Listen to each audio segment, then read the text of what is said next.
And welcome back to ESN. We're here for the AWSCO Windows Cup Series, and it's a fine evening here in Darlington, South Carolina, as the clock winds down on the inaugural AWSCO Windows Cup Series regular season. We're here for round 29 of 40, the penultimate race. For the playoffs start, it's the Mountain Dew Southern 500 here at Darlington Raceway, and on top of that, it's the semifinal round of the in-season tournament. We've whittled that field down to 4 drivers left, and we're off, and we're set for some incredible showdowns here as both of these competitions are heading near its conclusion now. And once again, looking at this racetrack, we're here at a classic venue. Darlington Raceway has been around for decades now, been a staple of stock car racing since the 1950s. It's of course one of the most uniquely shaped racetracks, being in regular egg-shaped oval, turns 3 and 4 notoriously tighter than being a tighter radius than the ones in 1 and 2. That of course being a result of a property dispute over a certain fish pond that existed. And that created one of the most unique racing venues that we have here in AWSCO. I'm Russia, and I'm joined here by Ellie in the studio for the pre-race show. Welcome back to the studio, Ellie. You missed the pre-race show for the Continental race you had last time around, so this is going to be your first race here. I know you quite like this track. You very much like this track. From what you've seen, it's one of your favorites to watch racing at. So, what do you think of this track? Well, I'm glad to be here for the Cup Series at Darlington. Darlington is one of my favorite racetracks, and it always races really well, in my opinion. I've always loved the racing here. It's just really fun to watch, and it's really aggressive, and that's what I'm kind of expecting to see. I'm expecting it to be aggressive. I'm expecting it to be fast-paced. I'm expecting there to be a lot of tire strategy. That's just a big thing we see here. But I think the Cup race is going to go really well here, especially how great some of our drivers here, and how kind of competitive the field is getting, given this is the second to last race in the normal series, and I think that's going to make this all that more interesting. Yeah, this racetrack is definitely challenging, and on top of that, of course, this is a 500-mile race. Actually, it's slightly over 500 miles, making this, I believe, by length the third longest race in the Cup Series schedule, just only eclipsed by the 600-milers at Charlotte and the one we'll have at Talladega in the playoffs.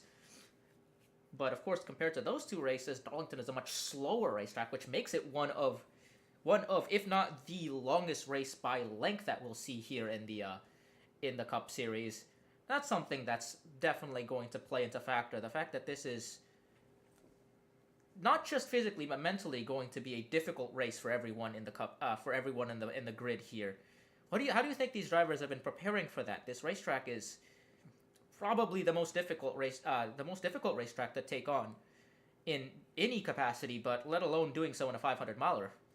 Well, yeah, I mean, it's just a hard track physically. It's a hard track in terms of how long you're running for. It's a hard track in terms of how, how much damage can kind of hit your car, how much wear. There's a lot of factors going here, but mentally is a big thing too, because you're going to be out there for a while, and if you might get in your head. I know a lot of drivers really do get in their own head for a while, and we've seen really great drivers kind of dwindle down in the middle of the race here. I mean, I'm going to call back all the way down to the 2001 season of Darlington. Earnhardt Jr. was running really great here, and it just seemed like he got in his own head halfway through, or a little more past halfway through, and he just ended up not ending out really that great to how he was starting off and how he was doing in just before the middle of the race. So I think getting in your own head here is going to be a big factor. Yeah, Darlington Raceway is often a showcase of the best talents in stock car racing, and we're expecting that to be the case here as well in the AWSCO Windows Cup Series.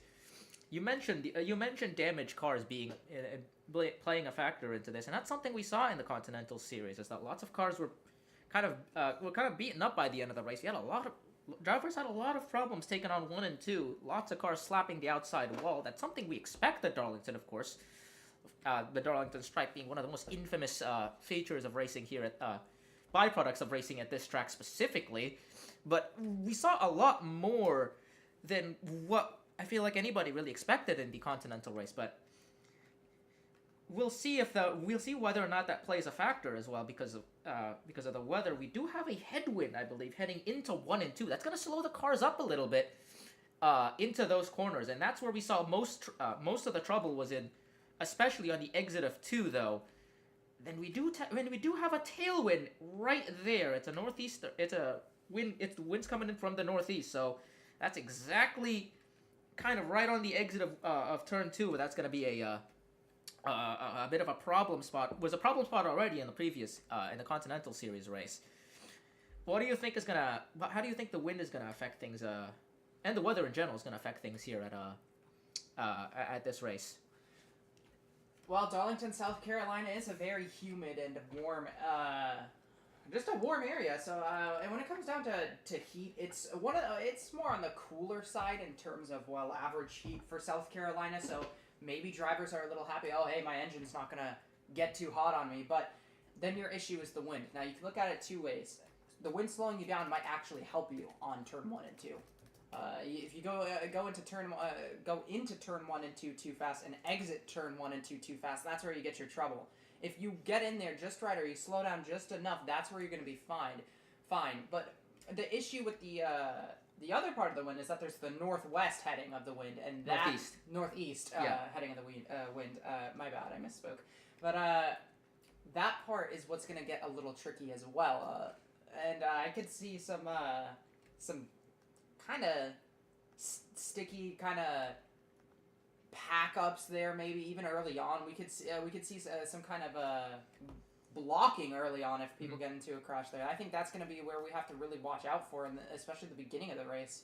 Yeah, the backstretch was a big hazard zone in the Gatorade 300, the Continental Series race here. We had a big crash about just over halfway through the race. I think that took out about 10 cars or so. Big stack up coming out of an incident that started at the exit of turn 2. So that's something that's something the drivers here in the Cup Series are gonna have to look out for. And this being a 500-mile race, and if that happens early on, that might set up a lot of interesting narratives. If we get a lot of damaged cars or cars that have taken out early. Yeah, especially if it's some of the front runners in the field. Some of our better racers in the field as well. If they get some damage early on, it could kind of change the whole perspective of the race and who would expect to do well here, especially if it's somebody who's really good. And with that, I think we should look at that lineup. Don't you think? Speaking of our starting lineup, it's a big surprise up front. Our starting lineup, the front row of AWSCO and Dara Reister.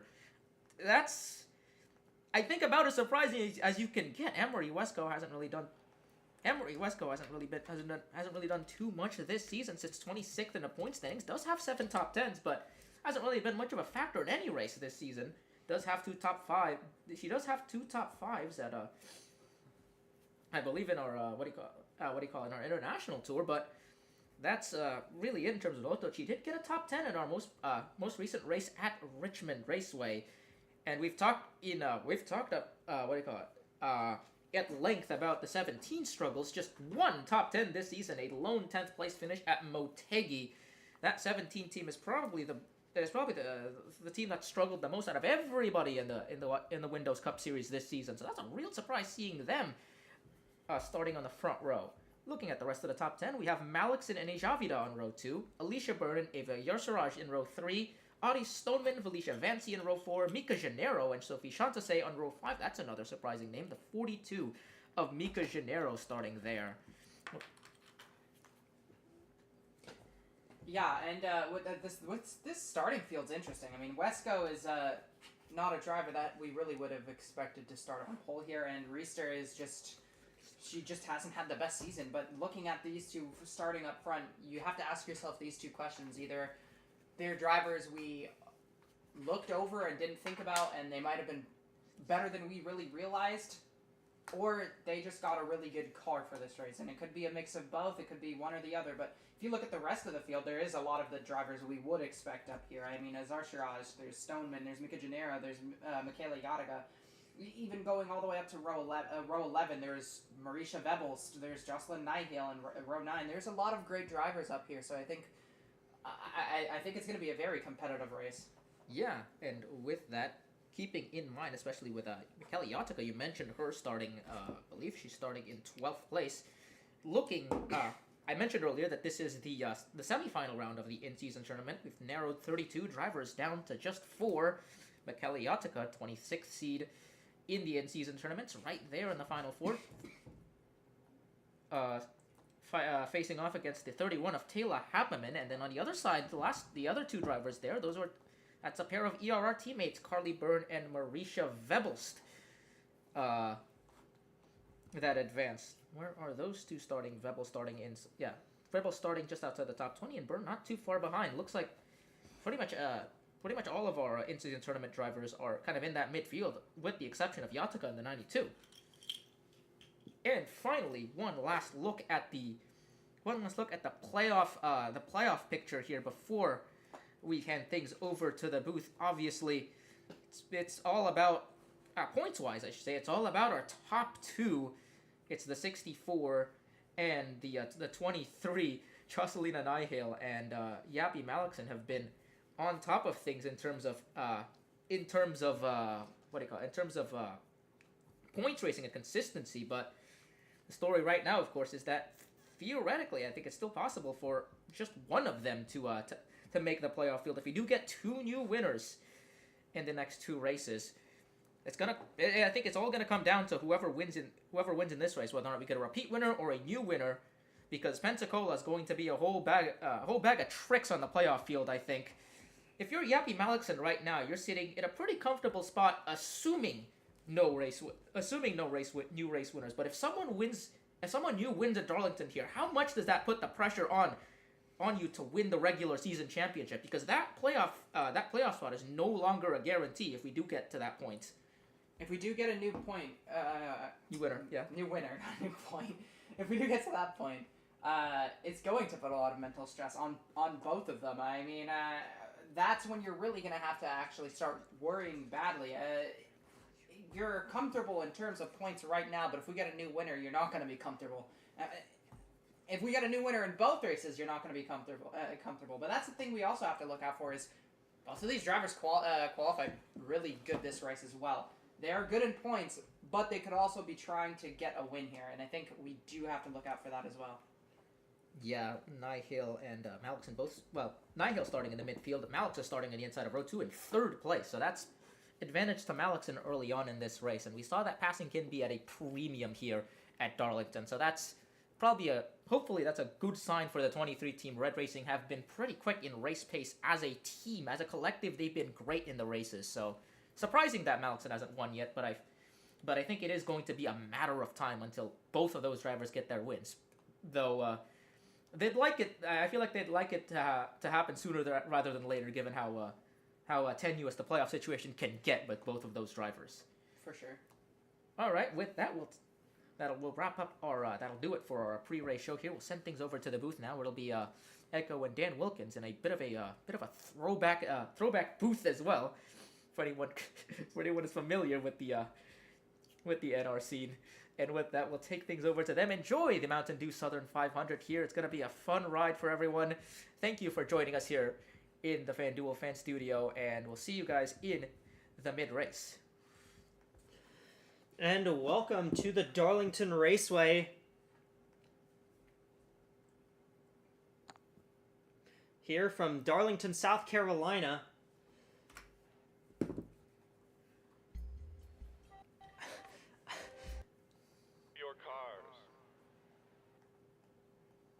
Okay, excuse me, I had a bit of a technical issue. Welcome to Darlington Raceway here from the beautiful Darlington, South Carolina, where we are here for the Mountain Dew Southern 500 for 367 laps at this historic 1.366 mile racetrack in the American South, I'm Echo. I'm joined by Dan Wilkins. Last time I remember calling a race with you was, I think it was Enroll Rockingham Season 1. That was a long time ago. It was a very, very, very long time ago. Back when my voice was a lot higher and I didn't have a professional headset. Or a professional career. But welcome to Darlington here. This is a track that's very difficult. It's going to be very difficult tire wear-wise. It's going to be very difficult fuel-wise. It's going to be really difficult in a lot of ways for these drivers who really need to get that work done to just get this race down. I'm going to ask you, Dan, what do you think is going to be the biggest thing here for these drivers today and in the regular season points race as well? Well, Rasha and Ellen nailed it on the head in the pre-race show. I mean, this is a really interesting bunch in the front row. You got AWSCO, 26th in points going into this on the front row, on the pole position, and then you've got AWSCO in the second position, which isn't that much higher. And yes, the wind is going to play a factor today. Darlington's always a very physical racetrack. It's one where you're going to have your hands full 90% of the time. The track is tighter in 3 and 4 than it is in 1 and 2, and that always throws people for a loop, especially the rookies. If you're a veteran and you know how to drive this racetrack, then you are miles ahead of everybody. But if you are a rookie who is inexperienced, they're going to be in some trouble today, and that's going to be something that's going to be an eye on. But, you know, obviously as somebody who's not too well-versed in AWSCO, I'd say my top 2 picks for interesting candidates today are the 2 points leaders, Nigel and Malixon, both without wins this season. You've got Perry Alicantes in third, who is with a win this year, but it's quite rare in any racing series to be this late into the regular season without your top 2 points leaders with a win. So it's going to be interesting to see how that works tonight, and with a very interesting front row. I mean, not to mention in the third position is Malixon. So maybe if passing can be of their friend today, it can be one where it can be their first win of the season, and maybe a bit of an end or a chapter close to a long wait to get in victory lane. Yeah, and Yappy Malixon and Jocelyn Unihill have been very good this season. They've had really good runs at lots of points. They've traded the points lead for most of the last 20 weeks, but still neither of them has that win. Let's go through our starting grid here. Row 1, AWSCO, deep in the points, but she's been having some good runs lately. She hopes to finish that off today, and alongside her is Dira Reister in the 17.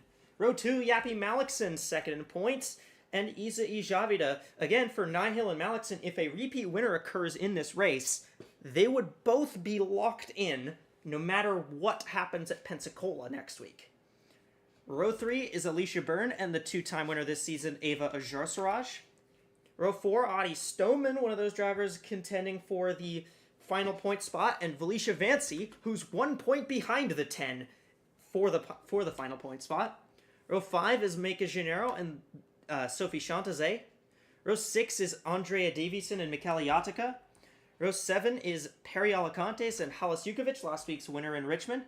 Row 8, Jami McJasmina and Sinlia Rariston. Row 9 is the 16 of Skyan Jetta and the 64, Jocelyn Nihil, the points leader. Row 10, the 15, Tabrizia Toleron and the 46 of Yenfi Yaniga.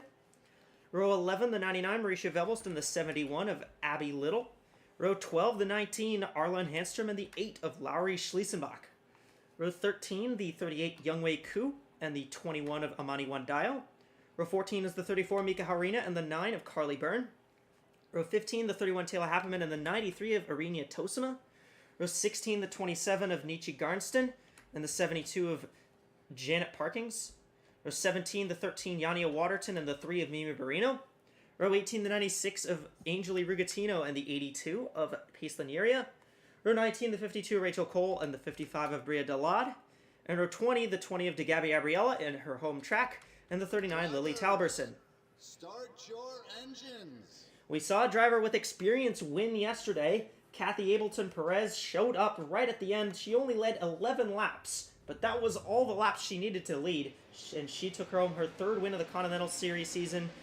Do you think we might see something like that happen here, where we see someone who's already got a bunch of wins go to victory lane, or you think we might see something from a bit of a surprising candidate? Anything can happen at Darlington, especially if you can put your mind to it, put your pedal to the metal, keep your hands full. This is going to be a fun one. Pace cars off. Wesco and Reister will lead them down. And the green flag is out. We're racing in the Southern 500.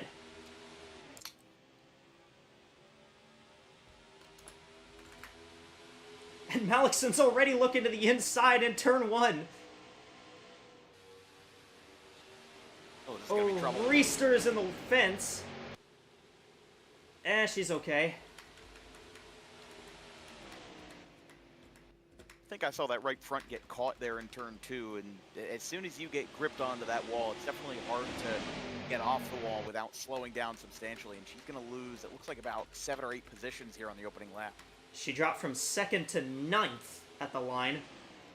Amory Wesco is the race leader. And yesterday, in the Continental Series race, we had a 101 lap green flag run to begin the race. And we still saw 5 cautions in that race, so this race tends to see a good chunk of green flag action at the start. We'll see if that's gonna if that flare will continue in this one. Amory Wesco, the driver from Evanston, Illinois, leads the way. Right now, really good single file racing here. I think a lot of these drivers know to keep their parts clean. This is going to be a race that is going to be a dogfight. It's a 500 mile, 367 mile, 500 mile, 367 lap gauntlet from start to finish. These drivers are going to be physically tested for hours on end, and that's going to be one where you don't want to really make that bold pass on lap 4 if you can make it on lap 364, let's say. Absolutely.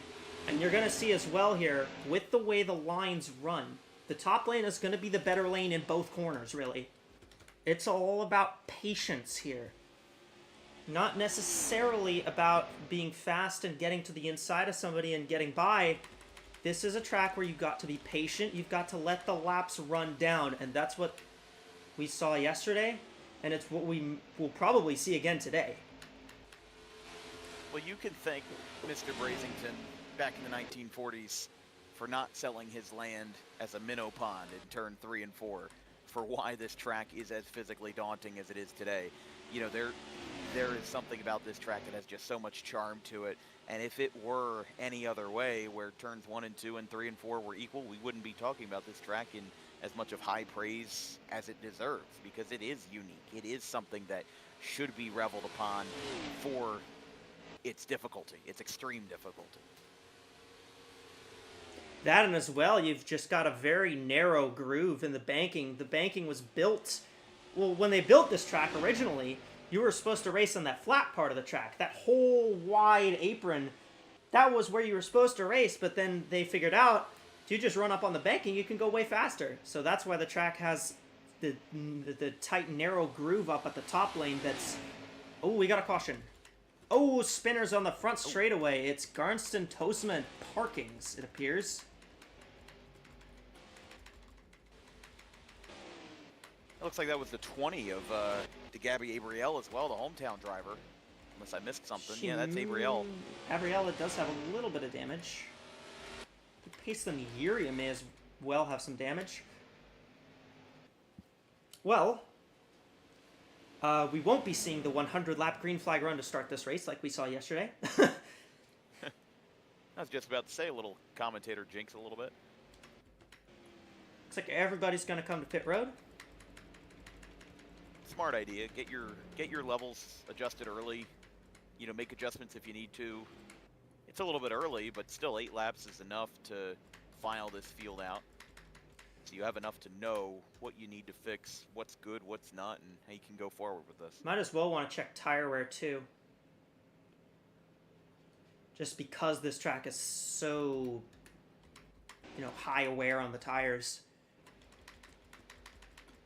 Well, we're going to watch the race off pit road, and then we'll see what... We'll go back and look at what happened to bring out our first caution of the day.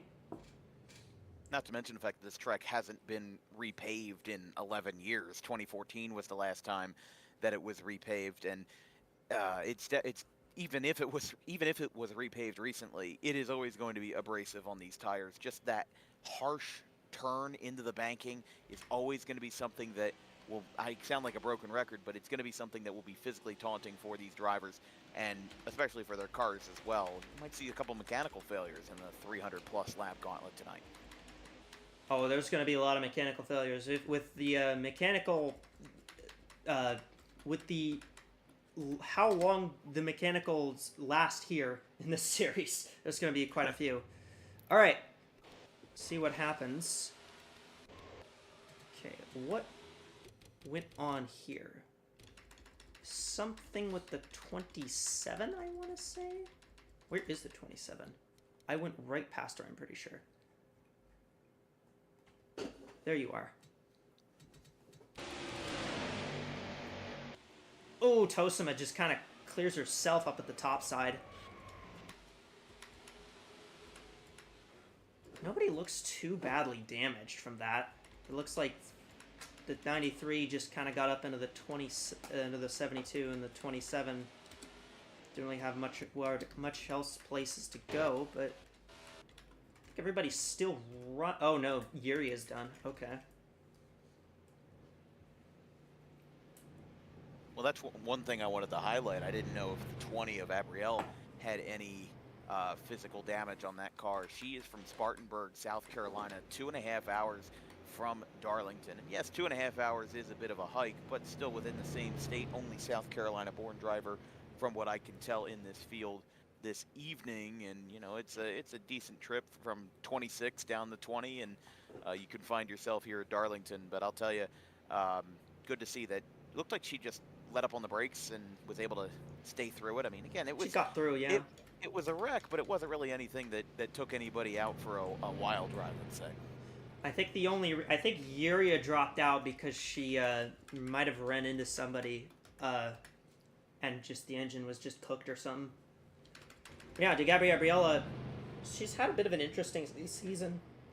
Sits 28th in points right now. Finished 4th a couple weeks ago. She's actually been having some pretty good runs as of late. Just this season has not been particularly kind to Gabriella. Driving for a bit of a smaller team at Team Flurvent. Pace car lights are out, so we are going to go back green this next time by. Stoneman, Reister, Malikson, Byrne, and Gennaro, the top 5. Chantaze, Wesco, Alicantes, Ijavida, and Ajarsaraj. Nobody gets waved around because nobody's a lap down. Oh, and just for posterity's sake, I will tell you that if there's any lap cars in between the top 10, they will just automatically get waved around. Pretty much just to clear the way.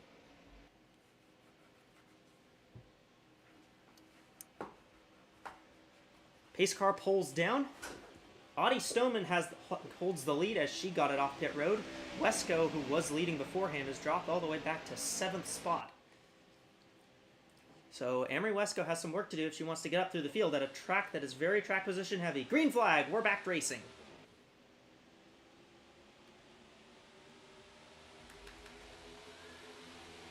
And 2 red racing cars in the top 3. You've got Otison up front, you've got Stoneman up front, and then you've got Malikson over in 3rd. Otison 15th in points. I keep saying Otison. Odie Stoneman coming into this race, 15th in points. Getting a solid lead, but got a teammate right behind her. Tara Reister back up to 2nd, so she at least made some of that up from where she pitted, or from the start of the race where she got forced 3 wide and up into the fence. And she's up in the fence again. Actually, she looks okay. Ooh, yeah, this time not going to have that much of an impact. Only going to lose 1 spot. Now we'll have a red racing 1-2. That top lane is going to be a gamble, though. If you're going to be unable to control your car, you're going to get a lot of what we call Darlington stripes. You're going to have several of those at the end of the night. Yeah, and the interesting thing is I haven't noticed that not a lot of cars have been like particularly getting stuck to the wall like we saw yesterday in the Continental race. You know, there's a fair few cars that are kind of getting up on the wall, but not really like staying in it. I saw one in the back. Of course, as soon as I say that, we have a car that did exactly that, but... That's Coup, 38. Yeah. I mean, it might happen more now that we have a second restart and, you know, people were a lot more aggressive on the opening turnaround. And now that we've had a yellow, now that we've had a little bit more time, these drivers might get a little bit, I don't want to say lackadaisical, but they might get a little bit loose hands behind the wheel, and we can see there that was happen. contact back there between Rarest and McJasmine. I'm not sure how that didn't end badly, but it didn't. See Dira Reister now losing third to Alicia Byrne in the 91. As Yappy Malikson looks underneath her teammate, potentially for the race lead. Can't imagine these two are going to fight too hard. I mean, yeah, again, they're teammates, they're in the same garage, but we would be talking about more of a fight if there was 20 laps to go or less. We're just getting started here. I think that Malikson might stay behind and let Stoneman lead for a little bit. Try to save your resources, try to save your fuel, just keep things calm and peaceful on the opening run. Well, and that's the other thing. Stoneman needs these bonus points because she's in the middle of that race for that last point spot right now. Malikson doesn't really need anything other than somebody who has already won to win again, or for herself to win, and she doesn't really need to do much. Yeah, Stoneman 1 point up on MNC Racing's Valicia Vancy, who has 604. Stoneman has 604. Vancy has 603. And they have very similar stat lines. Stoneman, 2 top 5s, 8 top 10s. Vancy just has 1 top 5 as the advantage to edge them out.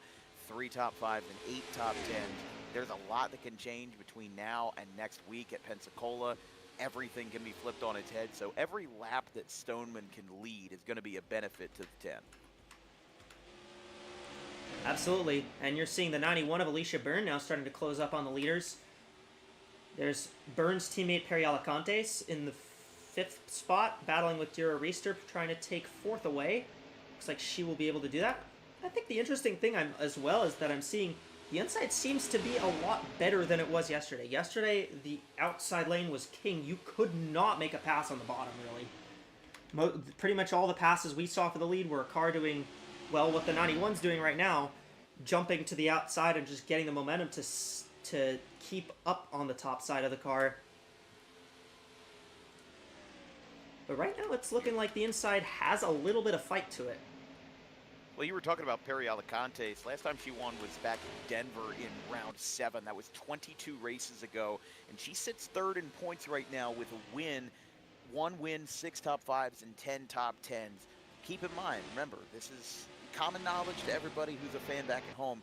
Nigel and Malikson, top 2 in points, both don't have a win. Alicantes, ahead of Jukovic, is the #1 driver that has a win.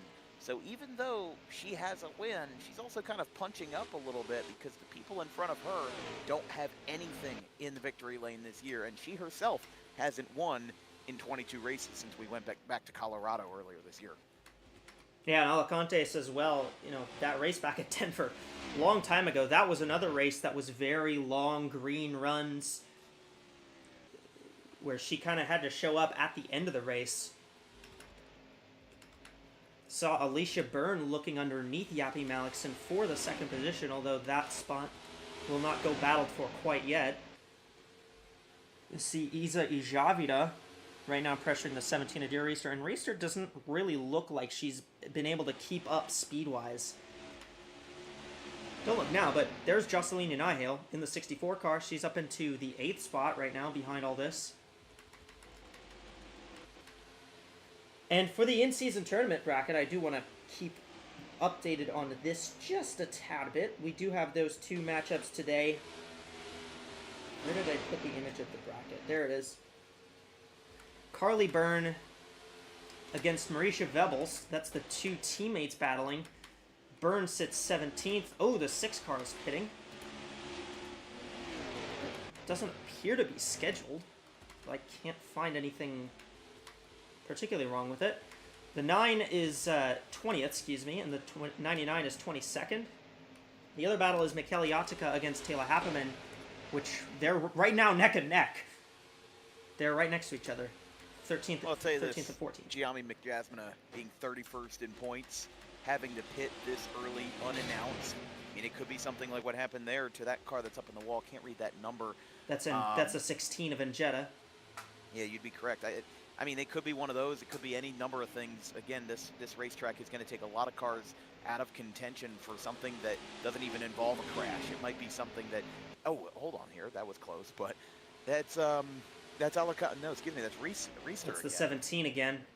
She has had a lot of run-ins with that wall. That's going to be something she'll have to watch out for to stay a little bit more disciplined. And I'd honestly run that lower line. If you're hitting that outside wall a whole bunch, shift your focus. Go to the bottom, try to figure something out. But if you can't stay off of the wall, it's just going to hurt yourself and your car later down the line. Again, this is something that we hear all the time here. You have to race the racetrack. Don't overwork yourself by racing everybody else. You want to just be calm and just focus on driving the track. Seeing Perry Alicantes is actually closing up on this top 3. She's been gaining a fair bit every lap. She actually gained 2/10 that lap. I kind of suspect that the 10 is maybe not that fast, but right now Clean Air is just helping her. Yeah, and you've only got 4 cars within 4 seconds of the leader. You have Stoneman and then, Malixon. And then right behind those two in third is Alicia Byrne. And just off screen a little bit is Izvada. And then all the way back there, would be Alicantes. And then Izvada is all the way back in fifth, a full 4 seconds, about 3.5 seconds behind fourth place. So there is definitely a good upper tier being established here in the first 30 laps. Yeah, and right now you've got 3 cars up here, all 3 cars at the front of the field right now, lacking a win, and in teams that have been considered top tier this year. Red Racing, despite the fact that they've only got 1 win with Andrea Davison, have been a team that's been up front for a good chunk of the season. And then you have Alicia Byrne and Mason and Perry Alicantes driving for Mason Parker.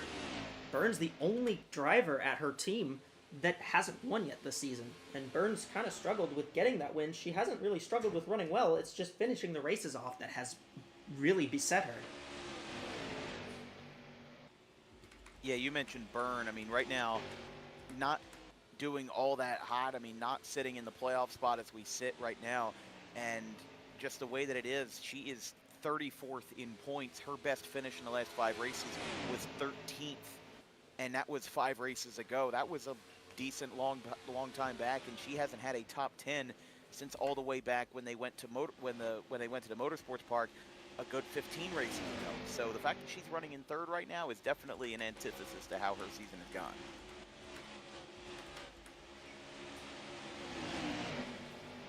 gone. Keeping track of the playoff race as it stands, it is Stoneman in right now because Stoneman, is leading the race, and she isn't one of those top 2. In points, as it stands, for Yappy Malixon or Jocelyn Nunahil to clinch tonight, they would have to either have a repeat winner or have one of them to win the race, and both would be in. Otherwise, both would have to go to Pensacola and try and either keep the other out or hope there was a repeat winner there. And I'm not really sure you can hope for a repeat winner at Pensacola. Yeah, that's one thing where it's just going to be a full wild card race. Everybody knows that. Everybody knows that that's going to be a big race where you might as well just take a giant deck of cards and shuffle them, because you don't know who's going to be in victory lane. You don't know who's going to be on their roof. You don't know who's going to be in the catch fence that night. There is going to be a lot of things that change. As we've got another card that pits. That's Davison. We kind of saw this yesterday in the Continental Series race as well, but there were cars that kind of staggered that pit cycle out in very odd ways, and it actually ended up kind of benefiting them because the tires were out so quickly here that cars that pitted really early that had to fix damage wound up getting out front into the lead. That was how Emily Tombe-Vaudrey went from 30th pitted and then got the lead after everything cycled through, and she held it until the caution came out. Yeah, and that might come down to how these teams are going to work out. And, the Continental Series might have paved the way for some of these strategies today.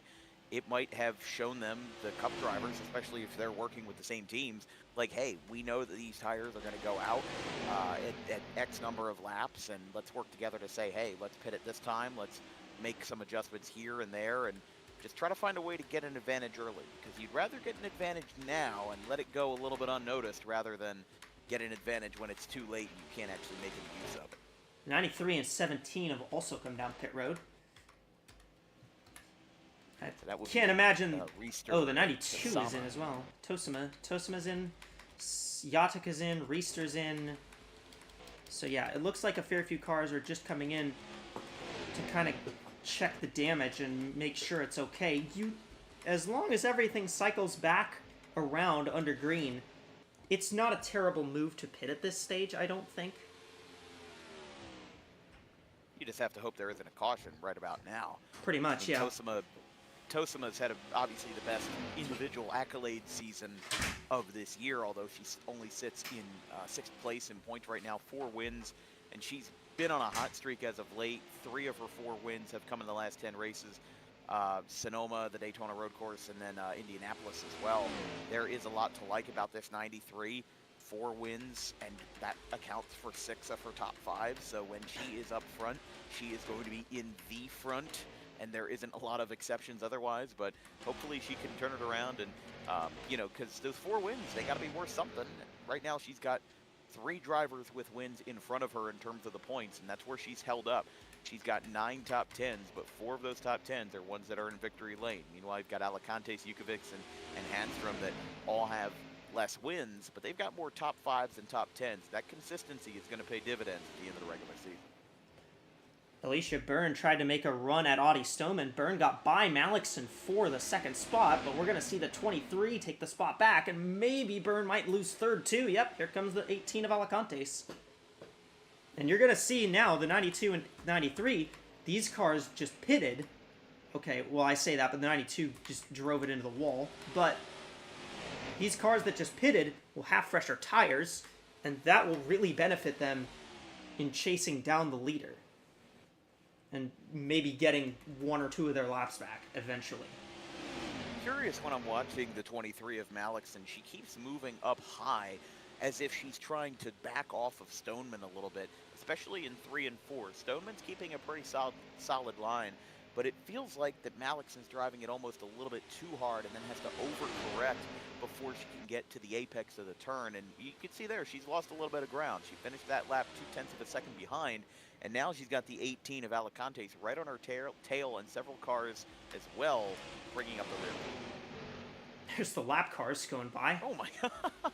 Again, this is what you're going to see in terms of the tires. These cars only have about 30 lap fresher tires. But this is 30 laps at Darlington. That's how much this means. Slingshot. And the later you go, the later you go into the run, and the more difference on tires, the more pronounced the difference will be.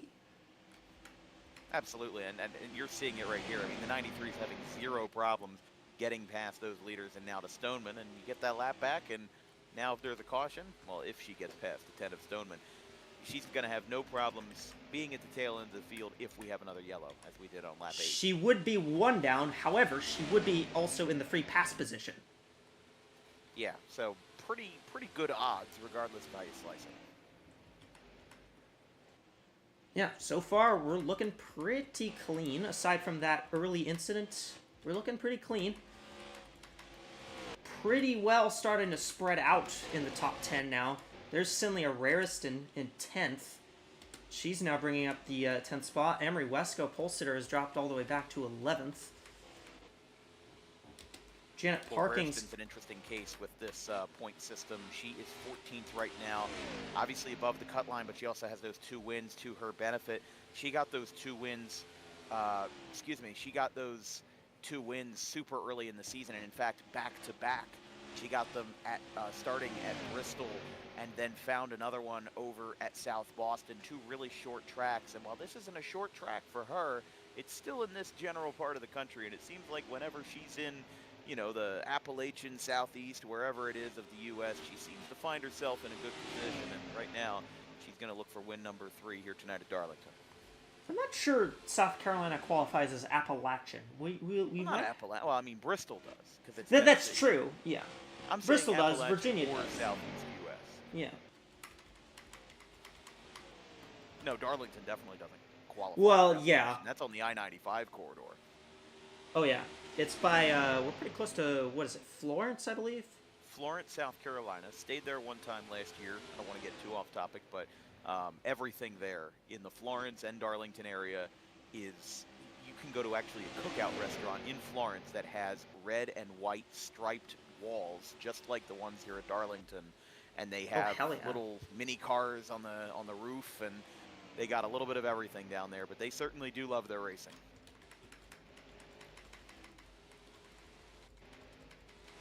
We're seeing Malexon still pressuring Stoneman right now, but not really going for the move quite yet. Although we may see that change here. That's the thing here, is that right on the tail of Malexon is Alicantes, and Yeah. that's the issue here, is that Malexon's conservatism, might actually hurt her in the long run, because Alicantes is not going to be as patient as the 23 is. So if she just keeps backing off and backing off and backing off, eventually the 18's just going to say, all right, well, I see what games you're playing. I'm just going to get around you and take away any advantage you had of shielding your teammate, Otis Stone. Well, yeah, and that as well. Alicia Byrne already did that earlier. Like, Alicia Byrne was in the same boat. She kind of dragged herself through. Also, one thing I'd like to point out, remember how easy Javida was about 4 seconds back a few laps ago? She's trimmed the gap down to 1.8 seconds now. So Javida is kind of reeling this group in. Sometimes these cars like to get really, really quick when they are in the middle of nowhere. When there's nobody in front of you, nobody behind you, there is zero resistance. And you can almost make like a qualifying run, because there's no resistance in terms of the airflow. There's no dirty air in front of you. There's no dirty air behind you. And when everybody else is fighting for position, that, in retrospect, it relatively slows everybody else down, you know, and that could be an issue there. But that's why these fields get spooled together, because when everybody's side by side and there's one car that's trying to bring in the rear, in this case it's the two of Izvada, that could always be something to bring them back to the front. Maybe Abby Little is on pit road. Amy Barrino, I saw Schliesenbach and Hanstrom both come down. Hanstrom just blew right past the leaders, so she's on fresh tires. Alicia Burns managed to get up to third, get past Alicantes. Now you're seeing Javida close up on the 18 for fourth. And here's the interesting thing as well. We saw Sky and Jetta kind of has been driving through the field as well in that 16 car. She's caught up to the 64, Jocelyn Nihil, who's sitting in 6th.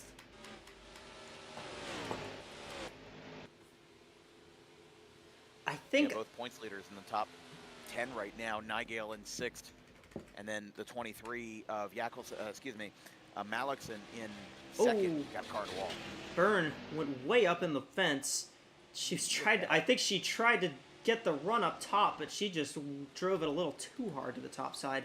And that's one thing that tailwind into that turn is gonna hurt with.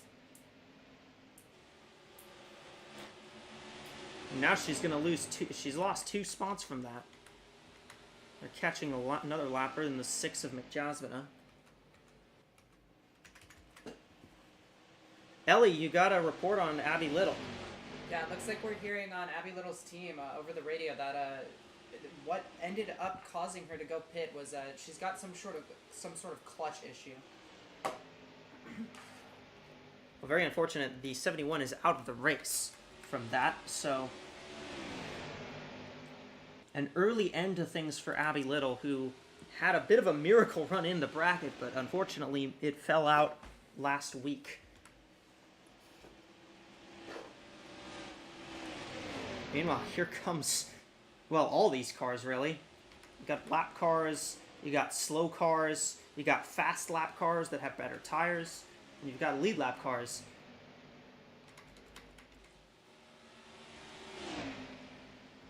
Lowry Schliesenbach fitting into that mold, same for Youngwei Koo. Meanwhile, McJasmina fits into the very slow mold.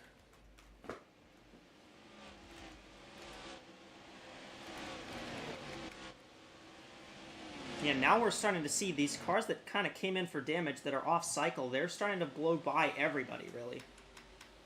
And it's starting to kind of pay off a little more to pit now, I think. But Yeah, we're as it gonna. stands, I mean, you could see this gap stretching over a little bit more than it was before, and that could be something we'll have to watch for to see if these lap cars end up actually making a difference for the leaders, or if they push over like everybody wants them to. Well, they're on their own strategy, so the lap cars are the faster ones, so the leaders are the ones that get out of the way for them, really.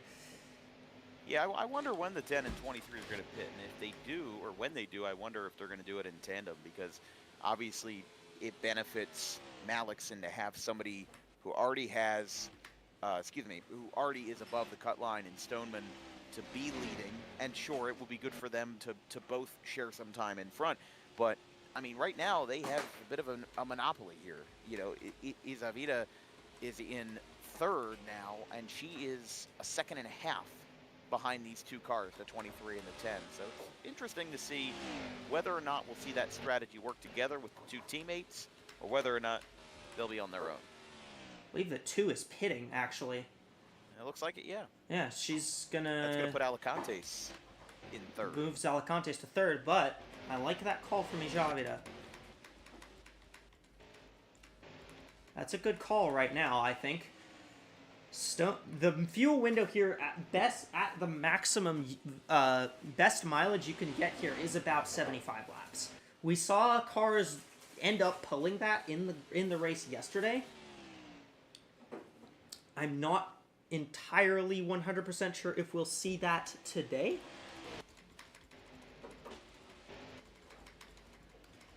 $16 cars coming down pit road.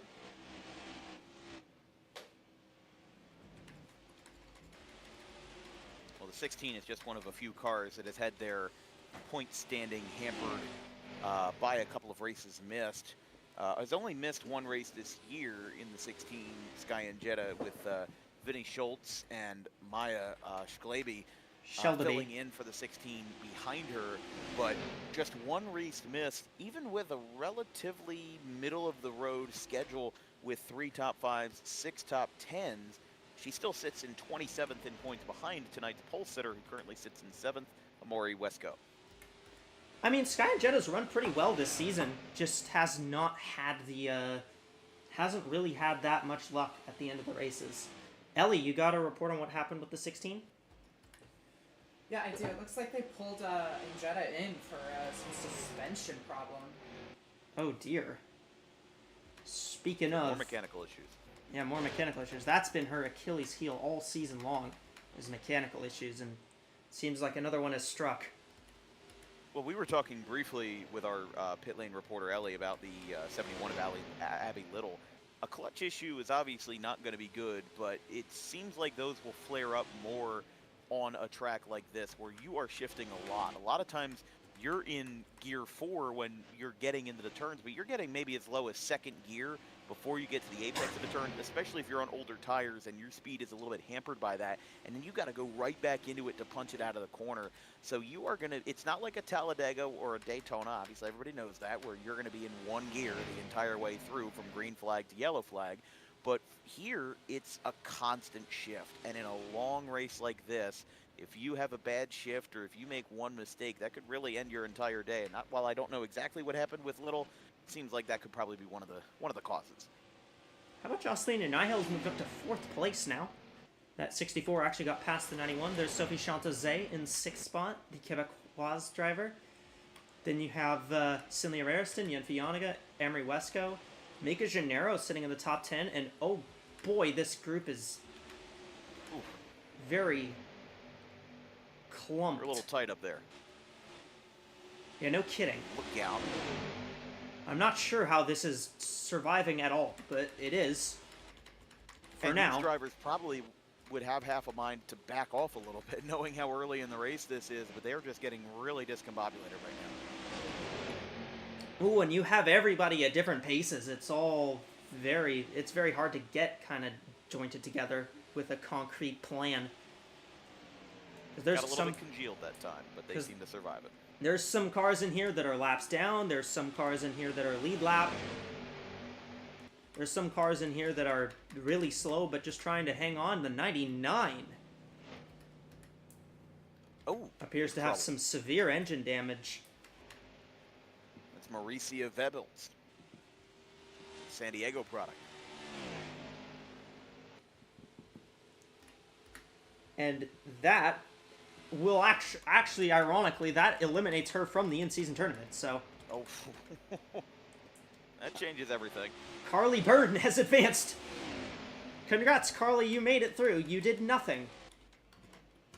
Looks like Cinlia Rareson's coming down pit road. See Mimi Barino in the 3 car. While it Kinda does just change dragging her way things in through. the in-season tournament, I'll also make a point that Talberson and Davison, 8th and 9th in points, are just 5 points, not 5 points behind each, but 5 points combined behind Vebels. Vebels has 663, Talberson has 660, Davison has 658. Now, all 3 of those drivers have reached victory lane, but a bad finish for the 99 and a good finish for the 39 and 22 could really throw a wrench into that, into that plan. Even though it's an in-season tournament, even though we're talking about that, it's the second to the last race of the regular season. Vebels not going to get great seeding from that if their result at Pensacola doesn't improve. Ellie, you got word on Vebels? Yeah, it looks like what we've heard so far is that they're reporting something went wrong with her gearbox. There it is again. Another. It's number 3. Yeah, that's another piece of trouble with the transmission.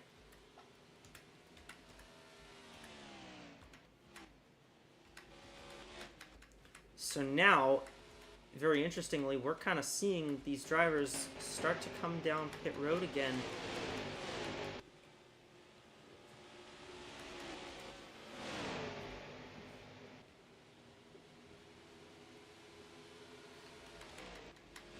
Carly Burns in. I see the 55 coming down as well. Now we got kind of 3 cars here just kind of trying to chill out, trying to run laps, I think. I think at this point, everyone's just trying to run laps and try to run it out to the pit cycle. I believe the 60 is pitting. Yes, she is.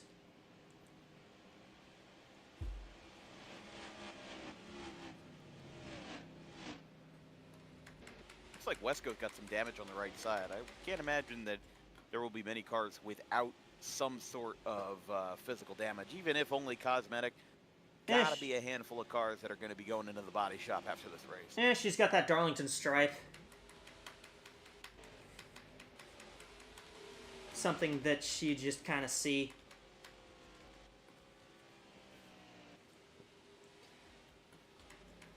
Stoneman's still leading, and Stoneman hasn't really been leading by a dominant margin, but Yappy Malikson just either hasn't really needed to make the move or just hasn't wanted to.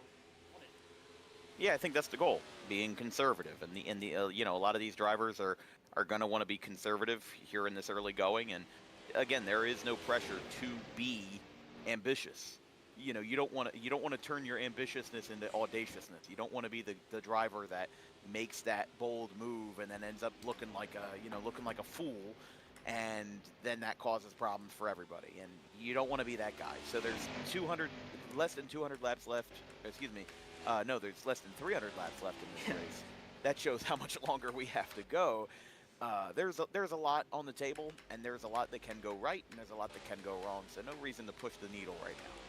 I think it's very possible we may see some cars that are out here right now stay out just a tad bit longer, just because, remember, they did have that very early pit stop at around lap, what is it?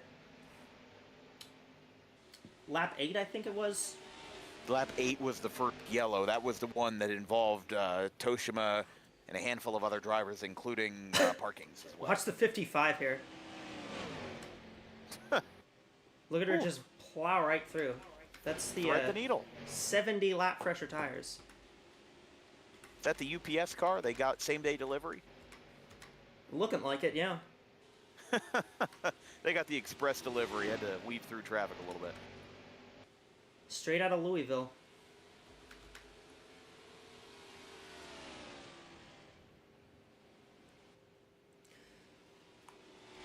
Again, Malixon's kind of closed up to the 10, but just hasn't really finished it off. See a couple lap cars battling here.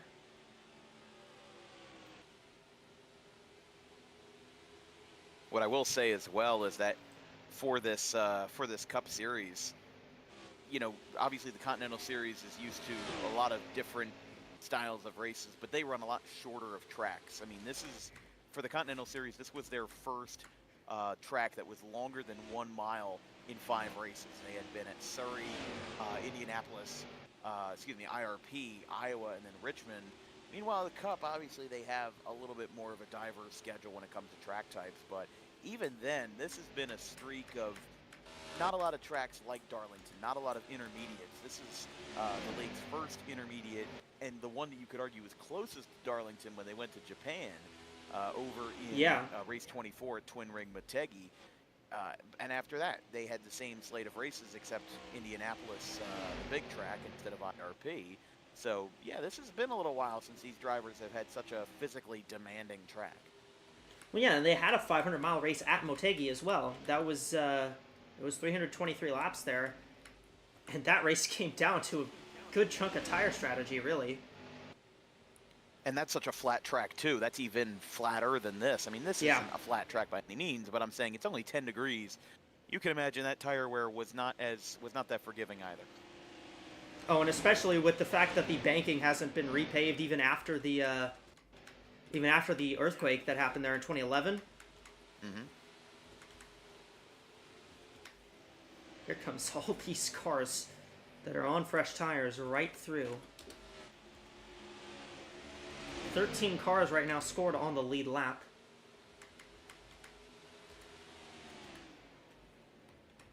I believe the 91 has come down pit road. I think it's only a matter of time before the 10 and the 23 come in. 18's they in. are. There you go. 18 That's is in. Alicante's. I think the next 3 laps we're going to see the 23 and the 10 come in, maybe at the same time.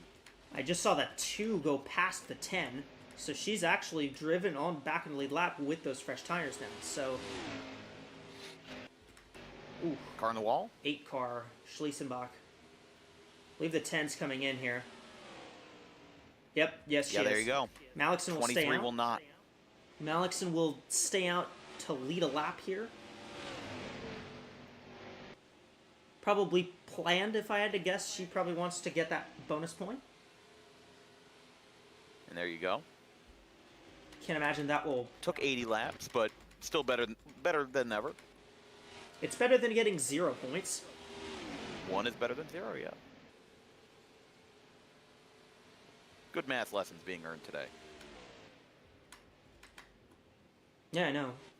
We need... It is funny, though, seeing the lead lap cars just get passed by the cars on newer tires. It's almost like in Talladega Nights, Ricky Bobby sitting in his car, and it's like, oh, are those the other cars?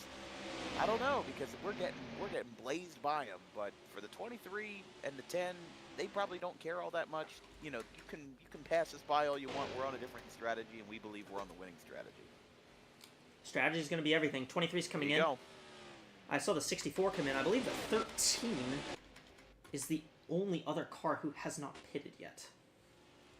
Although I may honestly be wrong about that, because honestly, with how wide this pit cycle has stretched, it's a bit hard to keep track of everything.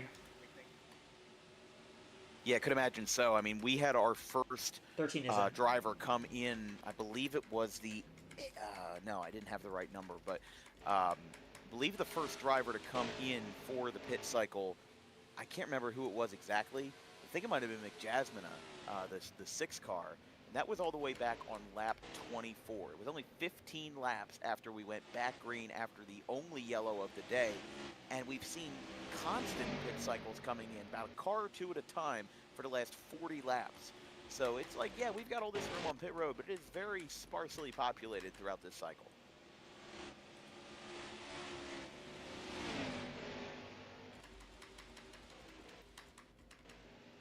Malixon exiting now. It's Arlen Hanstrom, who's currently scored as the leader. And I believe that the 19 is going to be the one considered to cycle out with the lead after, well, everything. I think Yappy Malikson in the 23 may have actually stayed on the lead lap ahead of the 19.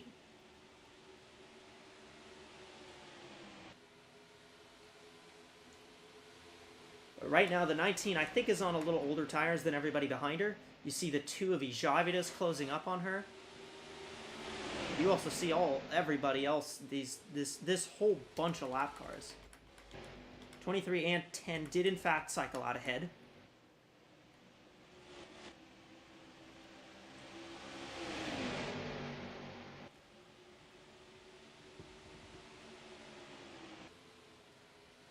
So Arlen Handstrom still holds the lead.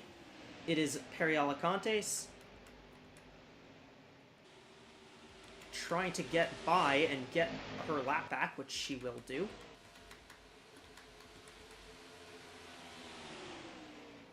These cars that were at the front towards the lead lap, now trying to get past the 19 and unlap themselves.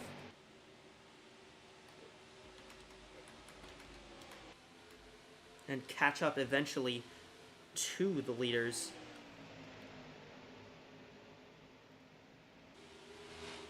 While being on the same lap as the leaders.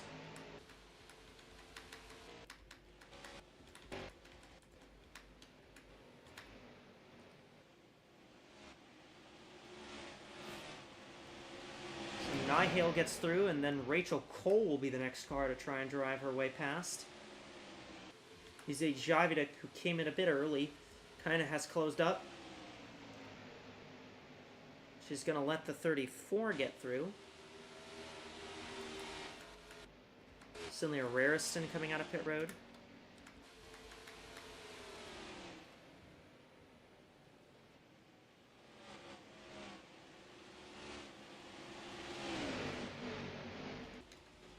Now, if we're looking at these cars, pit cycle-wise, there's where the 10 is, there's the 23.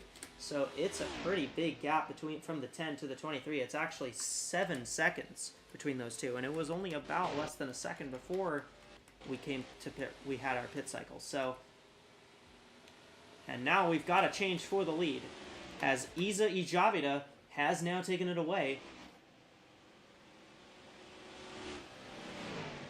Handstrom just slowed up too much. So now Ijavida out front.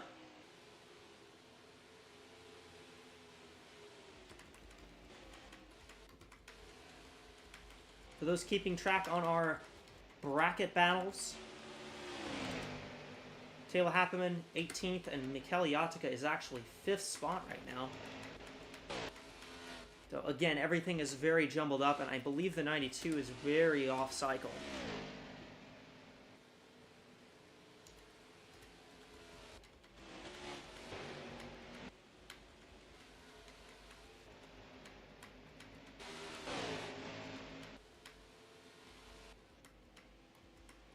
There's Yappy Malikson.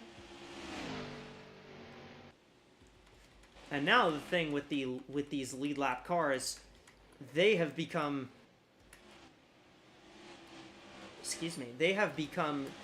the cars that are lapping by very fast. And Arlen Handstrom, who was the leader not too long ago, has just come to pit road.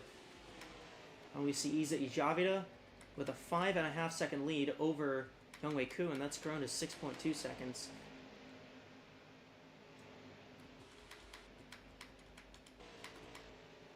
And I'd be very curious to see how quickly Stoneman will be catching Ijavida in terms of pace on the racetrack.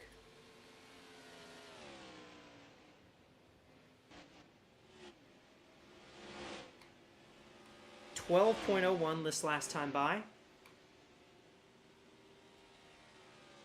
And it's down to 10.54, so about 1.5 seconds per lap.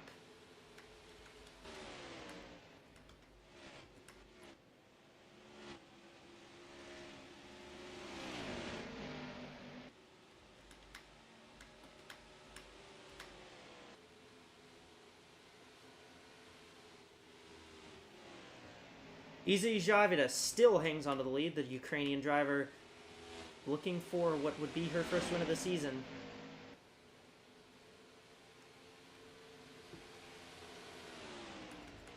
Youngwei Ku sits scored in second right now. Adi Stoneman is third.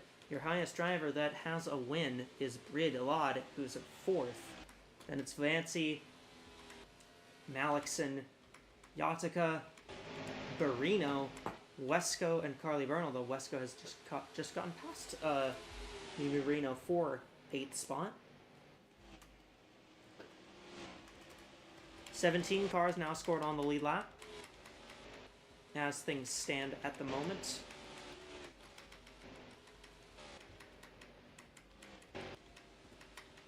For Audi Stoneman, the key challenge here is going to just be to try and get through the lap traffic.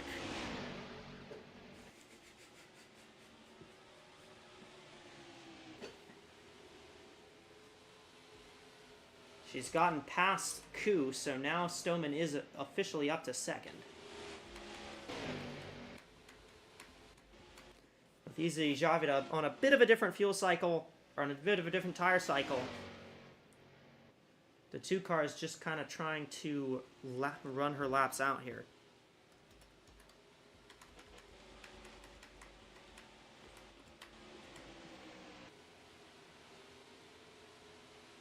Meanwhile, while all this goes back down, there's Yappy Malikson. Just kind of trying to slowly gather her way through. She's actually trimmed the gap from her to the 10 that it was at. It was at around 7 seconds beforehand. It's now down to just 3 seconds. Ellie. Look at the 23 and not the 10, the 64 of Nihil. They're both back up into the top 10. Well, Malikson never really left it, and I think they've been kind of racing to win it here. What do you think? I think they are here to win it, but as well, I think another thing that they want to do is keep themselves in the playoff field, to keep themselves in that mix to try and stay alive, really. They want that spot locked up. I'm sure pretty much everyone would if they were in their position. But they want to keep that spot locked up.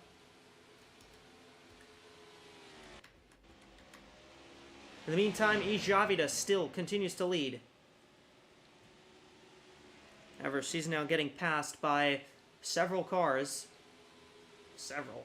Why am I saying several cars? There's 2 cars that are passing her.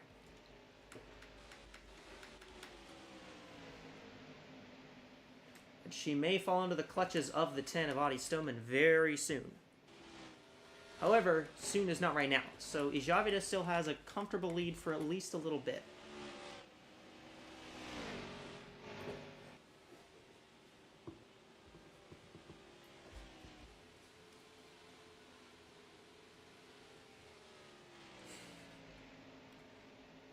Just about almost 100 laps completed here.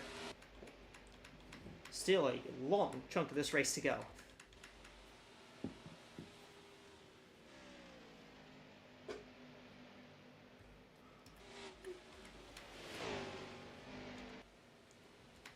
So the 10, the 23, the 10 and the 23 are now up to second and third.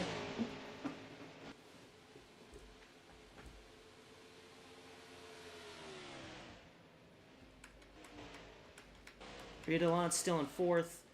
Valicia Vancy still in 5th.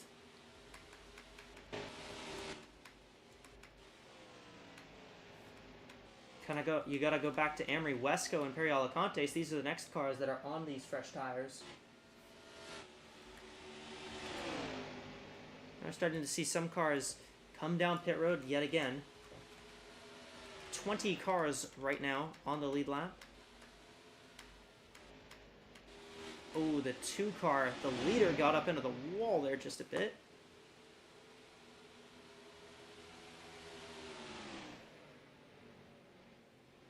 She tries to navigate through this group.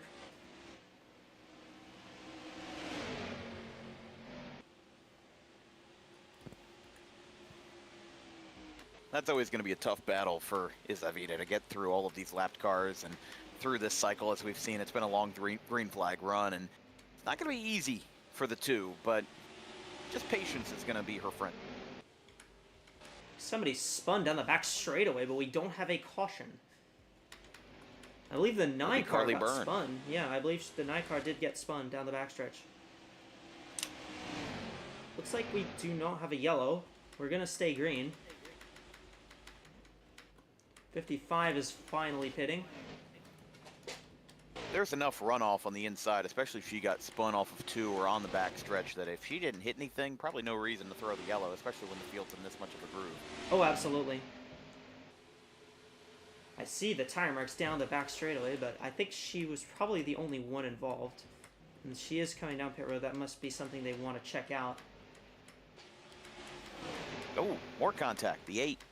8 car was up in the wall. The 10 and 23 pretty close to each other, although the 23 is now starting to run into this lap traffic now. And the 2 is not far from getting eaten up by that 10 car.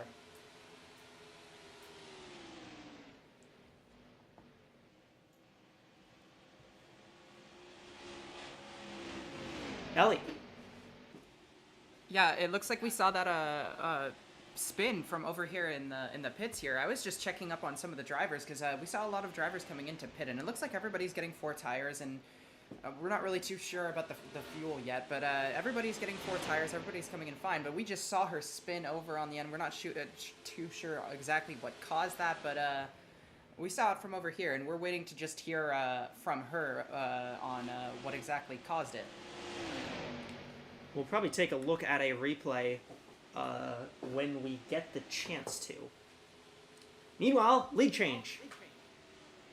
Stoneman has Quick taken one it at that. away from Ijavida. The 10 car now back out front. To quote Steve Miller, come on, take the money and run. I mean, that was a slingshot pass for the lead, and now the 10 is right back where they were just a few laps ago. It helps that the 2 is kind of on older tires. There's a bit of a tire difference between these two. Still, though. I mean, there's a tire difference between everybody tonight. Some people are way off compared to where all of their teammates and all of their companions are. And, you know, we've seen that before. And we saw that with the lap traffic. That there was a lapped car that was on way newer tires, and they ended up getting back on the lead lap. And now we're seeing that just with a bigger magnitude in the lead change. Well, yeah, I think as this race progresses, we're just going to see that tire difference is just going to be... Everyone's kind of going to be on their own strategy. This is a cluster.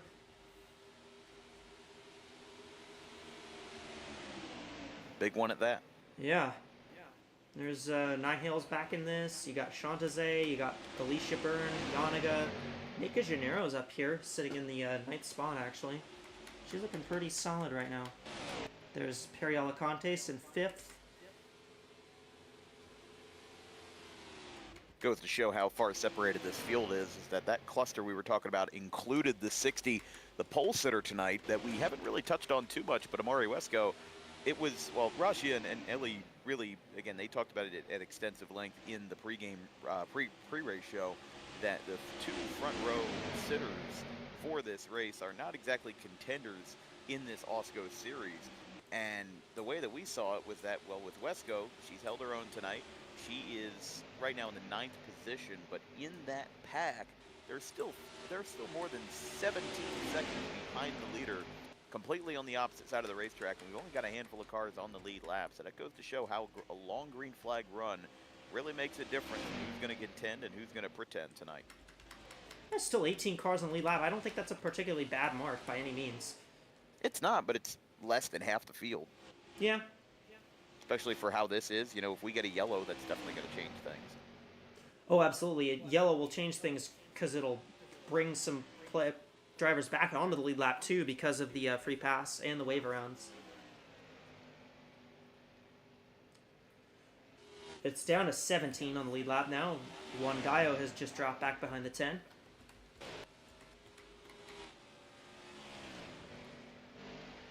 Javid has slipped back to 3rd because Yappy Malixon has gone by. There's Felicia Vancy in the 1 car in 4th. And Alacante's all by herself here in 5th at about 15 seconds back of the leaders.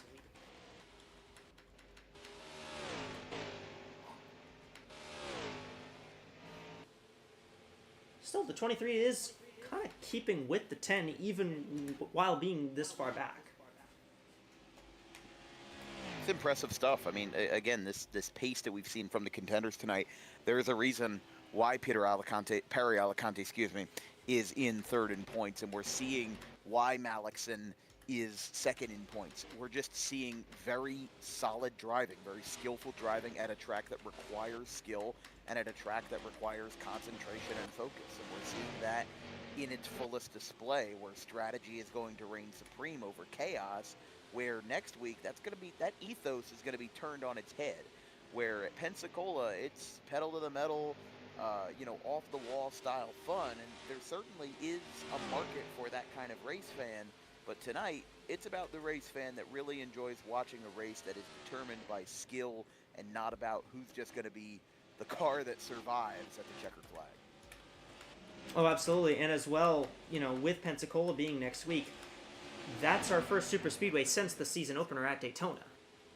Like, these drivers haven't had a super speedway opportunity since the very first race they ran in this series.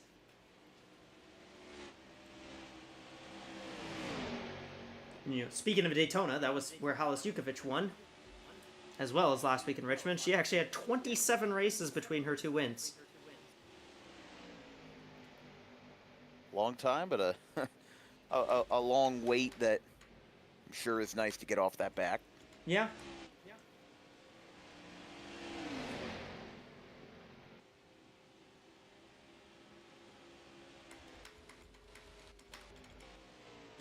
Malixon's still been kind of closing up, although she got really held up in lap traffic there.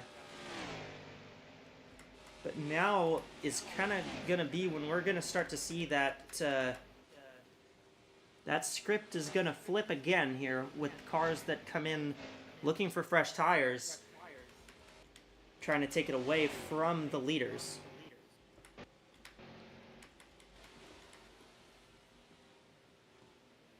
Going to be interested to see how much longer this lead can be held by the 10 of Odie Stoneman. This is a very impressive run for somebody that is out of the win column this year, looking for her first. And Echo, you mentioned it in the pre-race, you mentioned it in the open, we've mentioned it a handful of times throughout the race, is that the best case scenario for the drivers that are at the top of the leaderboard tonight, Nigel and Malixon, and Stoneman and Malixon are teammates, is to not have somebody new in victory lane. There's a whole bunch of playoff drivers who have picked up wins this year. In fact, there's only 3 that have not had a win and are above that cut line from 15th. Stoneman is 1 point above the cut line. Meanwhile, the other 2 that don't have wins are the drivers we mentioned just a few seconds ago, Nigel and Malixon. Everybody else is above that cut line with a win. So we've seen a really diverse scope of drivers getting into victory lane this year. Oh, absolutely. And we're going to see, it's going to be real interesting all season long here, especially as we get into the playoffs too. But as well, Pensacola is one of those tracks that's you really can't count on anything to happen there. Oh, absolutely not. I mean, listen, it is the second most daunting super speedway in the state of Florida, and that's saying something, because this is a Pensacola track that may even be more intense than Daytona, may have more intense implications than Daytona, and we're bookending our season with 2 very similar racetracks, both in the Sunshine State. And we're ending the regular season as well in the Sunshine State at home, or regular season. We're ending the whole season in the Sunshine State too, in Homestead. A lot of representation for Florida here in AWSCO. Yeah. They get all the real important races. And not much else, but... Well, I guess that's all that matters when 3 of your races are the most important ones, the season opener, the regular season finale, and the entire season finale. They do have Daytona Road Course. You don't really care if you get a meaningless mid-season race. Yeah, they do have Daytona Road Course, I guess. There you go. That counts. That counts for something. Same facility as well. Yeah. Now I think we're starting to see the script is flipping a little bit. We're seeing the cars that are the lap cars are now starting to look faster than the leaders again. And Yappy Malikson is also trying to take advantage of this. She's trying to close in.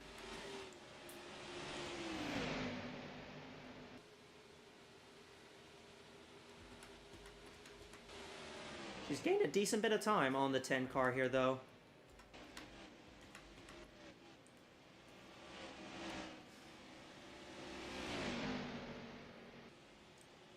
The 91 is on fresh tires, so she's just kind of driving through just to drive through.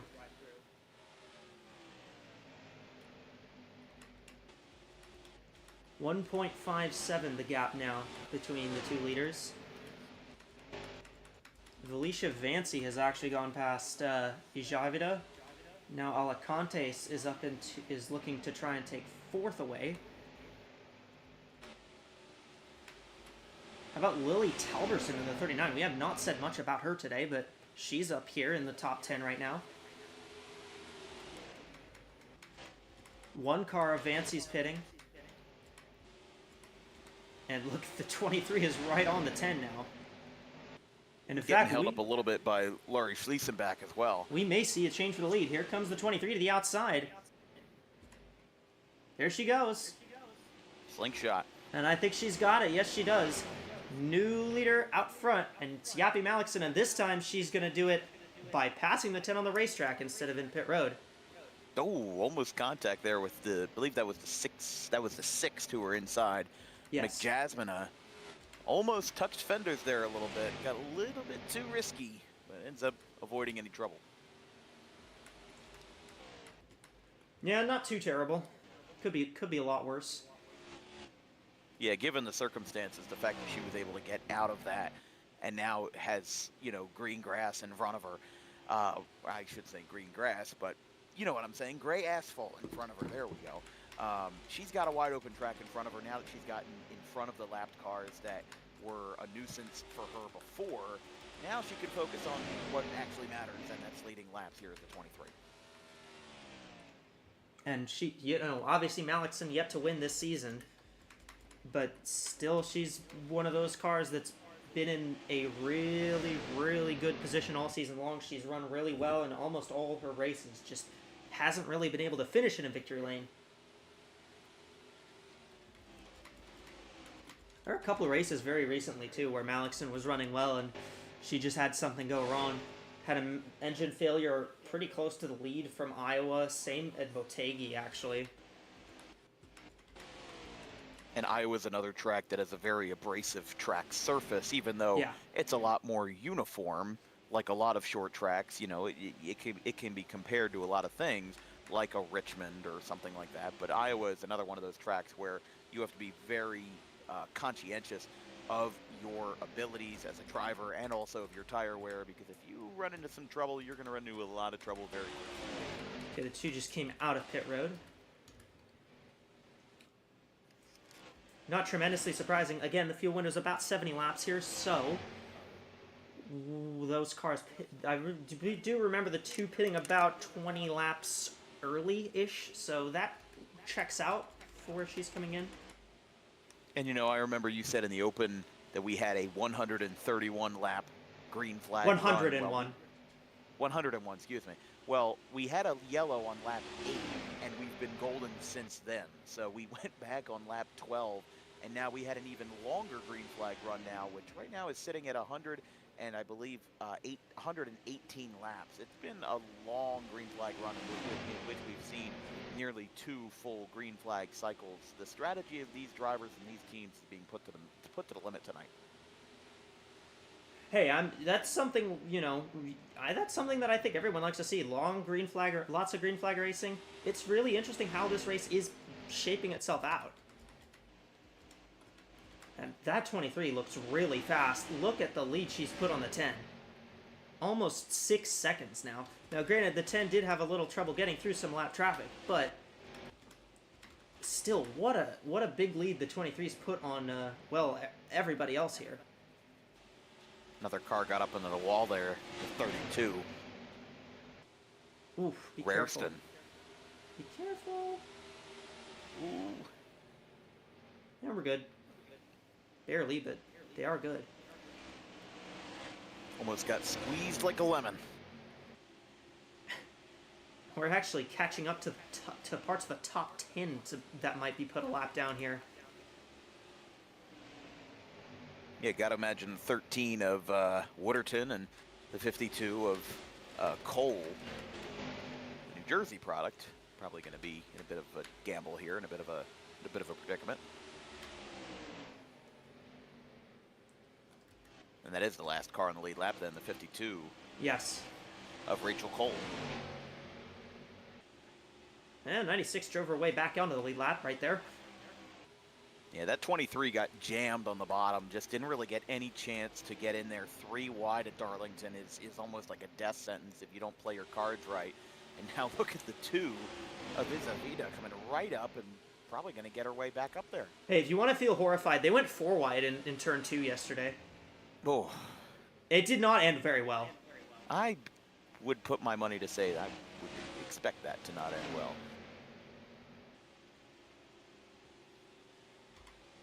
Cole's now dropped off the lead lap, so just 10 cars remain on the lead lap as it stands right now.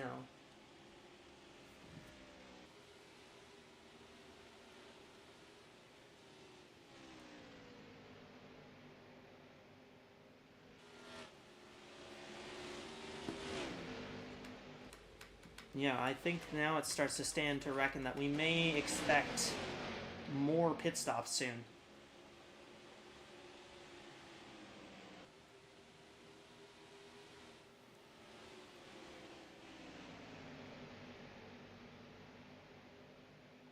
And a bit of a log jam up top there.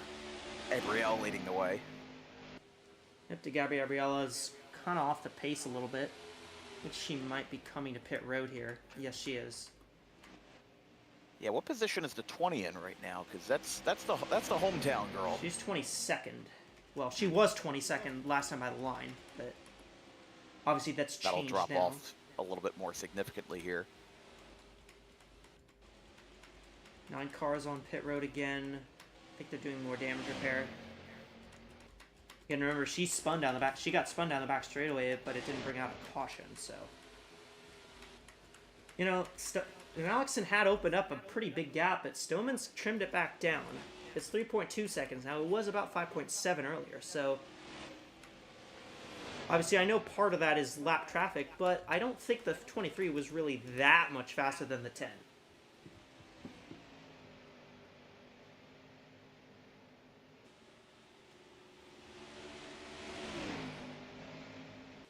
Oof. Get out of the way, Rugatino.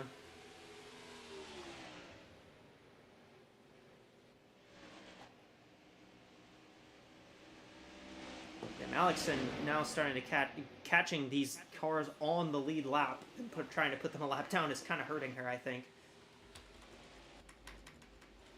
See, Rachel Cole's just come down pit road, so I think the 52 is trying to undercut a little bit.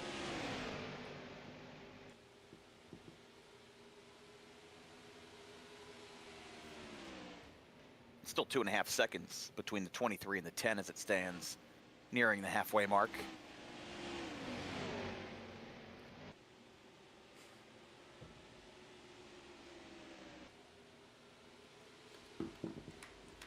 .58, and Yania Waterton's dropped off the lead lap, mostly because I believe she came down pit road.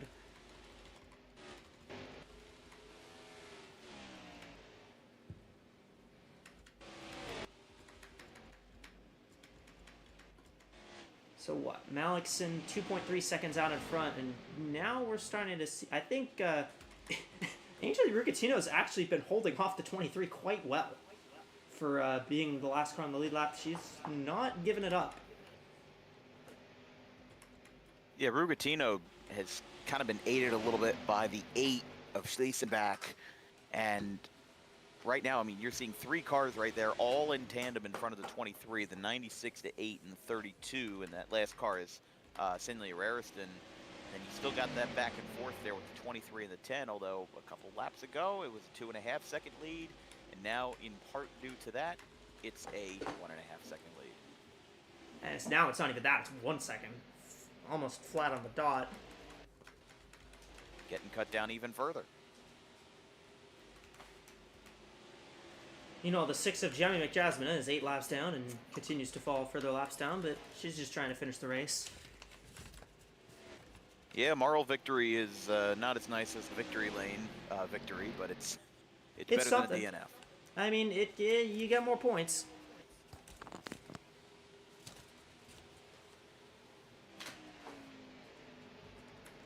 Yeah, Stoneman's still closing in. She's trimmed it down to half a second now. Obviously, the 23 isn't really being helped by the fact that the 96 won't get out of her way. Oh, and Malix is going to be in the wall. In the wall. And that's going to give the lead back to the 10. That's one way to make a statement. That's one way to change the lead. Rugatino must just intimidated her too much. Press the intimidate button. Well, that's why they call this the Lady in Black. Yeah. No kidding.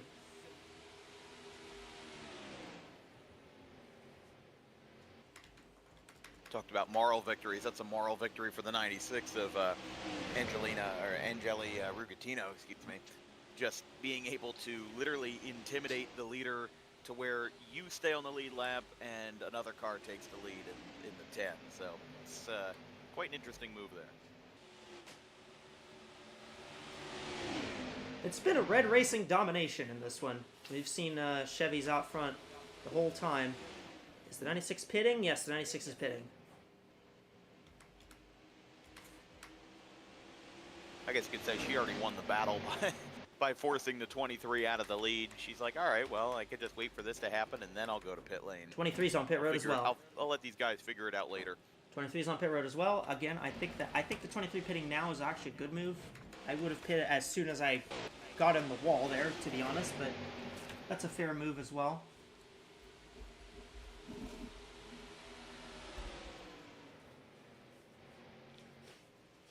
That's the thing about racing, is that it is a sport where it is very difficult to correct your mistakes. And over the course of a 3-hour event, a 367 lap showcase here at one of the most physically demanding tracks, hindsight is 2020.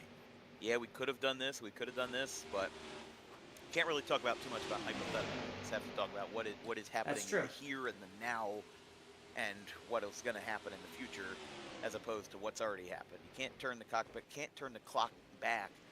You just have to find a way to correct your mistakes when you can find that way. And now you're seeing Stoneman staying out this long just means that she's losing more ground, more and more ground now.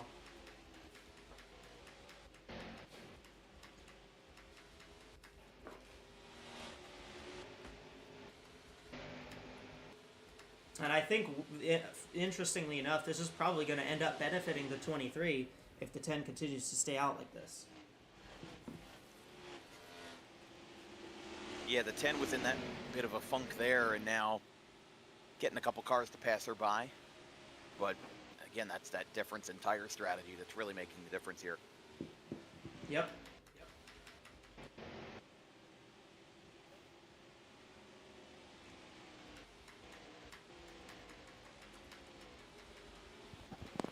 Seeing, now the 10's coming down pit road.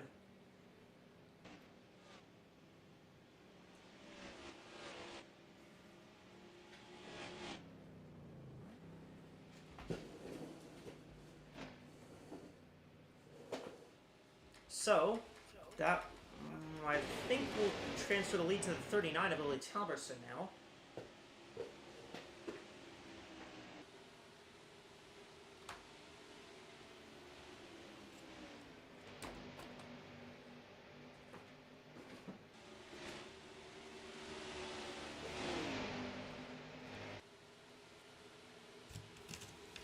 And now she's going to come down pit road here.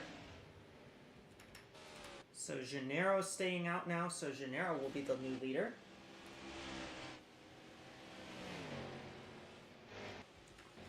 46.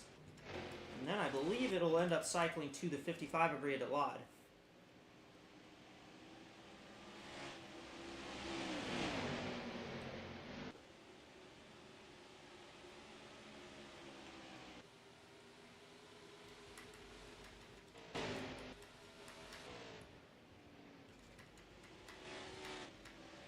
There's Yapping Mallinson.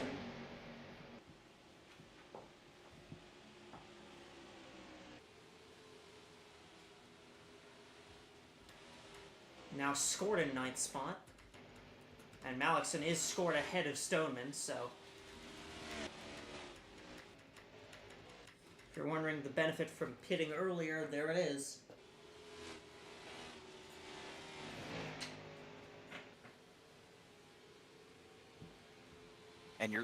And you're seeing that strategy working out perfectly. I mean, this is only the, I believe, 3rd or 4th different leader we've seen under green today, and now it's the 42 of Jan Hero, and that's going to be that's going to be a big changer as we go along. You know, yes, this is green flag cycles. Yes, the leads are going to change as we go along, but if you're the 42, you are hoping that a caution flag comes out because you want to be in front when you otherwise would not be. Although, looks like they were dropping back for a second. I thought they were going to go in, but they were just taking it off the gas. Now the 10's going to come around them.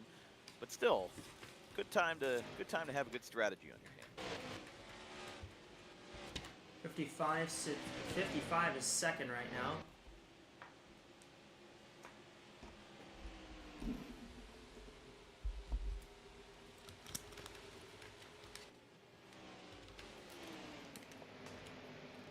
There's a look at the pace car, if you need one. Yeah, that pace car you might have to start that pace car to get it to warm up a little bit before you use it again, because it's been idling for a while there on pit lane. Yeah, we have not really needed it. We have really haven't needed the pace car very much in this one. Somebody's just got their keys jangling in their pocket. They're just waiting to start the pace car again and get it rolling. 42's come down pit road, so that's going to leave the 55 of Bria de Lod now as the leader. She's cycled back out in front. Second is Alicia Byrne. Third is Isa Ijavida. Fourth is, I believe, is 64. Pace car is a Camry, so maybe it's one of those hybrids that can just push and go on the hybrid mode. Yeah, that's true.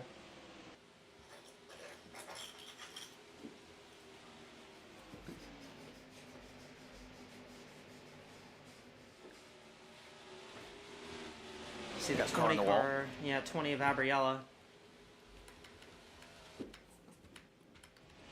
Yeah, she has just not had the best night, and if there's anybody that you want to personally root for, it's the 20. You know, obviously you've got a lot of international drivers from South America, Latin America, Europe, and Asia, but to have somebody that's just, you know, in the home state of where this track is in Spartanburg, South Carolina, that would be a nice thing for her to have, but as going right now, 150-ish laps in, she's just not having that good of a night.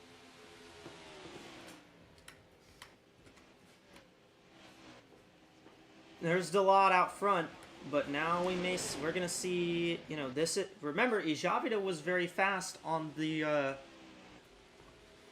Ijavida got the lead on the last cycle, and she's gonna try and take it back here again.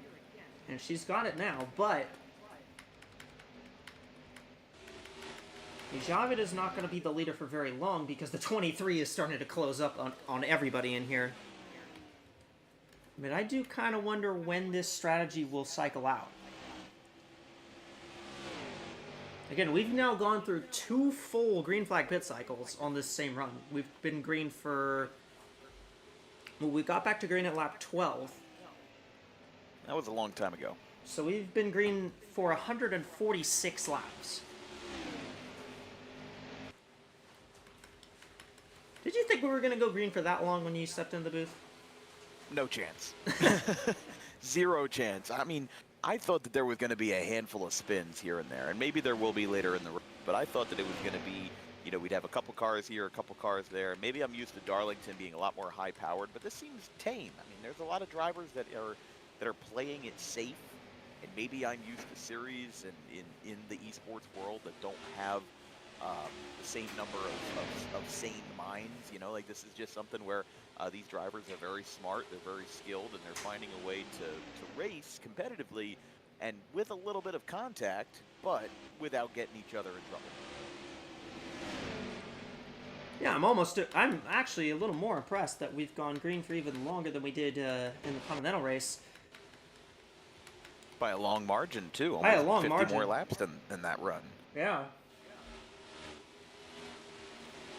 And, you know, Continental is, you know, much more of a amateur series that's kind of just meant for drivers to get used to North American stock car style racing.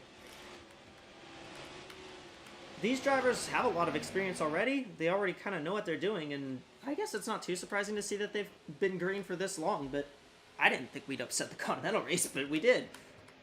And by Think about it in the quite sense a of considerable margin. when we're talking about stock car racing disciplines, especially ones that have similar body types and similar styles, you know, think of the NASCAR and the Cup Series and the Xfinity Series. You know, sometimes they will race at the same track, and then they will have wildly different results because the discipline of the drivers is different. You know, you've got a completely different field. You've got a different way of approaching things. You know, some guys are going to punch up, some guys are going to punch down. It's going to be very different from a Saturday night to a Sunday night, or in this case, from a Thursday night to a Friday night. And now we're seeing this discipline shift where this Cup Series in AWSCO is finding its way to be competitive while still being tame. I believe the only cars that are out in this race are, I believe there was one from the earlier crash, and there were a handful from mechanical issues. You see there on the upper scoreboard of your screen, the 99, the 16, and a handful others. We've only got 4 cars DNF'd in this race, and even that was a long time ago. We haven't consulted our sideline reporter in a while because there haven't been any major issues since. Oh, we might, though. 34 is blowing right up big cue. time. I think she might get down to. I think she might get down to the apron. I don't think that's gonna be a yellow. Is she in 1 or? She's in 2, but I don't. Oh. They don't usually Whoa. call the caution there. Yeah, they're gonna have to pull her off. I don't think She's sitting that's. sideways. I don't think that's gonna be a yellow. Yeah, it looks like we're stay green.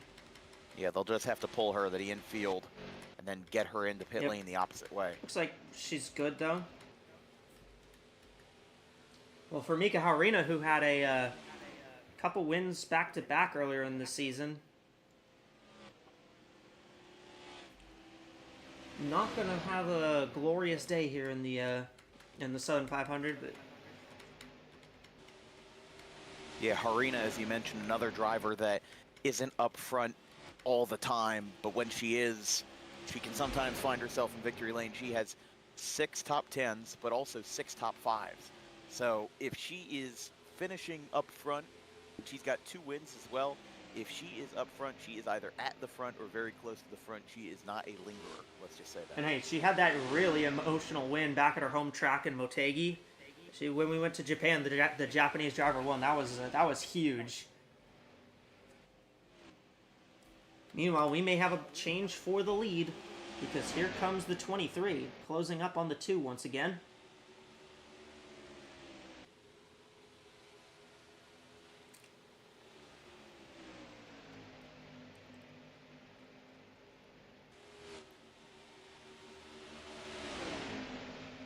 Gonna clear her there off of 2. Not quite able to get to her. Oh, caution. We got a Caution yellow. is out. Oh. Spinner, it's Alicantes. And others. Rachel Cole. Looks like 46 that- came flying through there. Same, so did the 19. Ooh, be careful, be careful. Oh, look out. Well, that changes a good chunk of it. Well, there goes our green flag run. How long was that? That was, Just over 150 laps. yeah, 156 laps.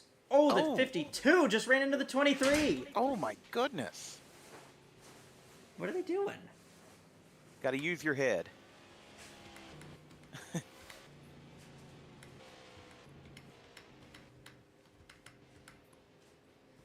That's some damage on the 23 as well. Yeah. Although it looks like we'll see, looks like everybody's gonna come down pit road anyways here. Only our second yellow of the day, but still a substantial one nonetheless.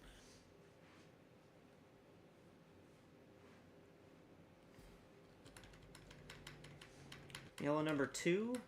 Let's see where we can get to the 2. Let's see if we can find the 2. Okay, I want to watch the race off pit road then.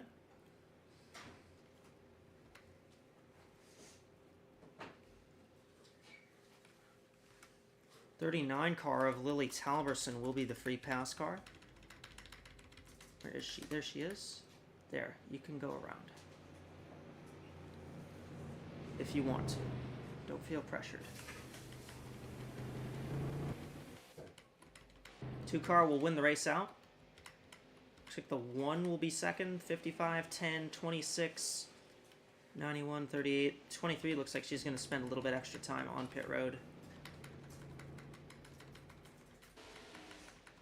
Just trying to fix up what happened there when the 52 ran into her on the track. Yeah, I'm not exactly sure there, and I would say that if you're the 52, you should be very lucky that the officials in the tower would hold mercy on you, because to be coming, I mean, she's coming hard all the way off of turn 2 and getting up there into the leaders and then bumping into the second place car in the 23. I mean, listen, that has a role, especially if the 23's performance is hampered for the rest of the night. If that damage turns out to be significant, I'd be very lucky that, you know, there's not a black flag or anything there for the 52.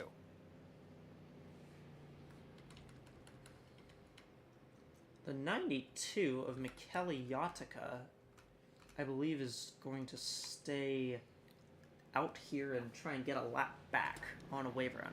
Well, before we check out what happens there, let's go back and see what happened to bring out this last yellow.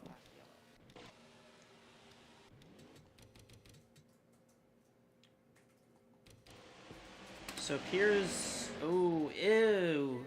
Ajar Siraj and Byrne got into each other. And Cole and Alicantes. Oh, you know what it was? I think I know why the 52 pulled up like that. Because she's still trying to speed up, so she's trying to get her spot back in line. Oh, yeah, you're right, yeah. And technically her spot in line is ahead of everybody.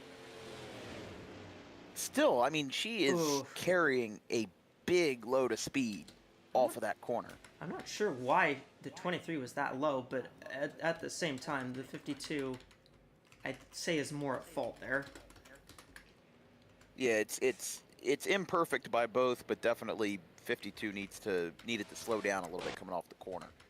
Because yes, it's her place in line, but at the same time, you got to be conscientious of where the cars are around. You got to have that permanence. I'm gonna give the 39 a lap plus when we go back to green. So Ijavida, Vancy, Delad, Stoneman, Chantaze, Alicia Byrne, Koo, Malikson, Nihale, and Waterton is the top 10 as we're about to head back to green. We've just had our second caution of the day on lap 169.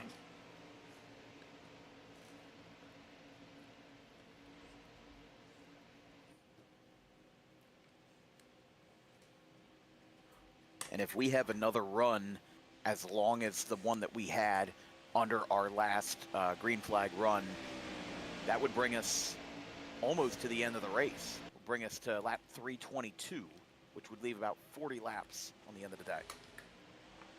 Yeah, but you know, we saw this last night in the Continental race. We had that long green flag run. We did not have a green flag run anywhere close to that length the rest of the night. The only thing I would say is that cautions breed cautions, and we're going to see if we get a breed here at Darlington. Good move there. What's your favorite caution breed? Ooh, Delad is squeezing her way between the wall and Felicia Vancy. Well, I'd say that wouldn't be one of them. I mean, listen, that situation there, getting up top, there's a lot of drivers coming in at different speeds, different gears. It's going to be a lot of passing going on here. Got more trouble. Jeez, Waterton and Nihil are leaning on each other. Together. They were leaning on each other. I don't think Yappy Malixon looks too worse for wear. She just drove right by the 91. Yeah, so I guess it's no harm, no foul after all. I think that hurt the 52. I would have been I think worried this about hurt that the with how 52 hard more, the 52 honestly. of Rachel Cole came in there. I think it hurt the 52 more, honestly. Yeah, she, I believe, came off the pit road missing a front fascia and the rest of the front end as well.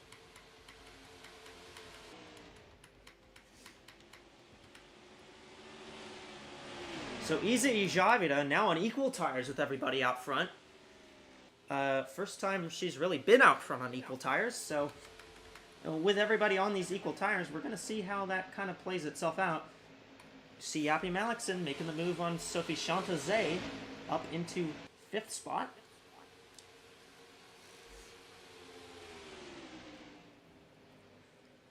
Well, I say that, but the 26 continues to fight on the top side.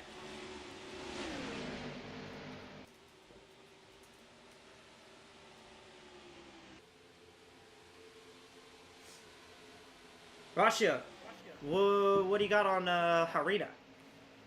Yeah, Echo, I think that was a, reporting on that 34, having that big engine issue, that was a camshaft that went on the engine of the Honda Accord there. That was a big problem for that team. That's obviously going to put them out of the race for the rest, out for the rest of the day, so not a great way to end the day there for Mika Harina and the Holiday Inn team. We got both pit reporters on duty today. Yeah, no kidding. Nihil looks like she came down pit road. Now the interesting thing here as well, if Malixon and Nihil are going into next week not locked in, i.e. we get a new winner this week, and we get a new winner next week at Pensacola as well, then... Which is more likely than you'd expect. Yeah.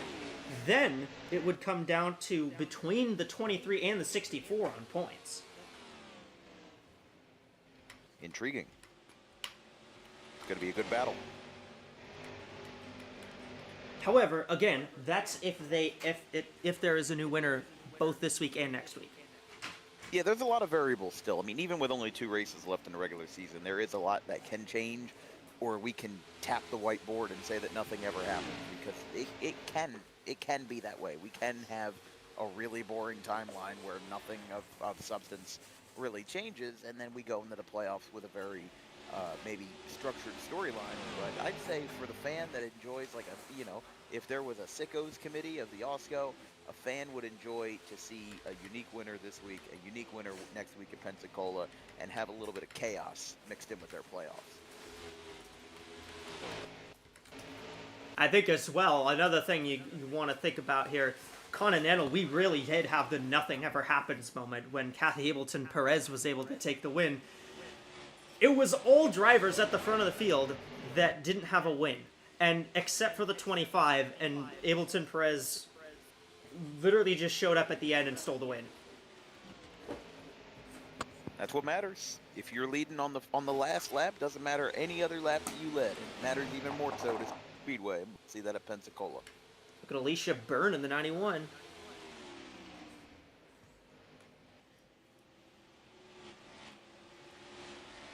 '91 car, she just gained like 3 spots in a lap.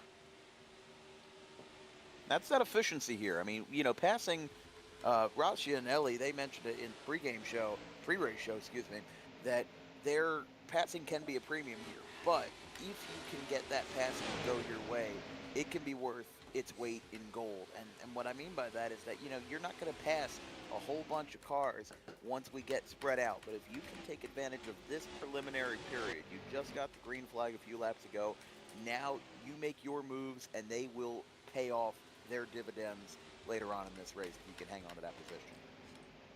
Also, for that final playoff spot, as it stands right now, how about the 1 and the 10 being 3rd and 4th? They're right next to each other on the track.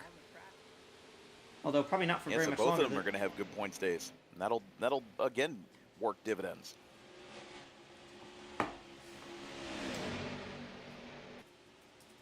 Alicia Burns trying to punch her way through. Really, everybody's trying to get through. This lap car is in the way. Alicia Byrne has just taken 4th away, though, from Audie Stoneman. And now Yappy Malikson has gotten 5th. And the lap car, the 6, is just holding up everybody. She's, what, 11 laps down now, officially? So, for Yappy Malikson, I don't think that really did anything to her. Looks like she's as fast as she was beforehand.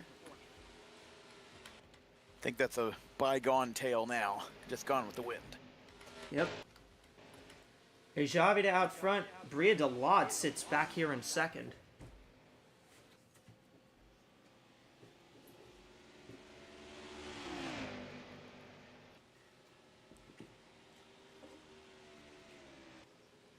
And we are past halfway, so with Javida and DeLaude out front, Vancy 3rd, Byrne 4th, and Yappy Malikson 5th. I think it's time we gain a little bit of energy back. We're going to throw it to the FanDuel Fan Studio with Rasha and Ellie for our mid-race reports. Rasha, Ellie, what do you two got down there? Well, thank you for having us here. It's a little bit late for a mid-race for sure. Oh, never mind, we've already got a caution. Oh, that's a big crash. Lots of cars involved. I see the 6s in that. I wonder if that has something to do with it. Well, as I said, a bit late for the mid-race. We're 120, we only have 120 laps, or just under now. No, it is 120 exact, actually, 388. 188 of 367. But I was about to say it was a Volteras car. That was a Volteras Honda Accord that won yesterday at Darlington Raceway, and it is a Volteras Honda Accord that currently leads the way, Javida. A bit of strategy, a bit of speed, putting her up front here. But we'll see if the caution she was able to catch the pace car in time. That was a problem we had in the Continental race yesterday. Did the number 2 was the number 2 able to come in with the pack? No, she wasn't. Neither was the 55. The top 2. That was another issue we saw in the Continental race here.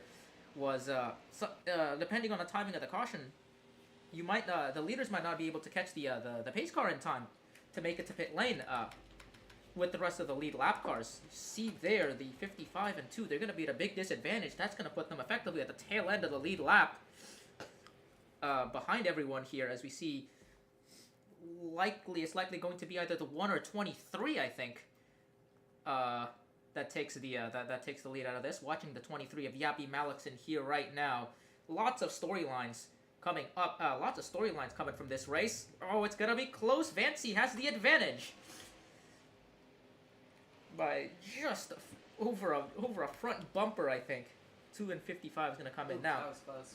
But I was about to say, if things had stayed green, I should say, there are lots of storylines trying to converge in at the same time. We saw that a car that wasn't in the playoffs, the 2 of Javida, was leading the way. But with 2 cars looking on the cut line, giving chase, trying to take the win for themselves. The 1 and 20, the 23 as well, I guess, and the 10 of Audie Stoneman as well.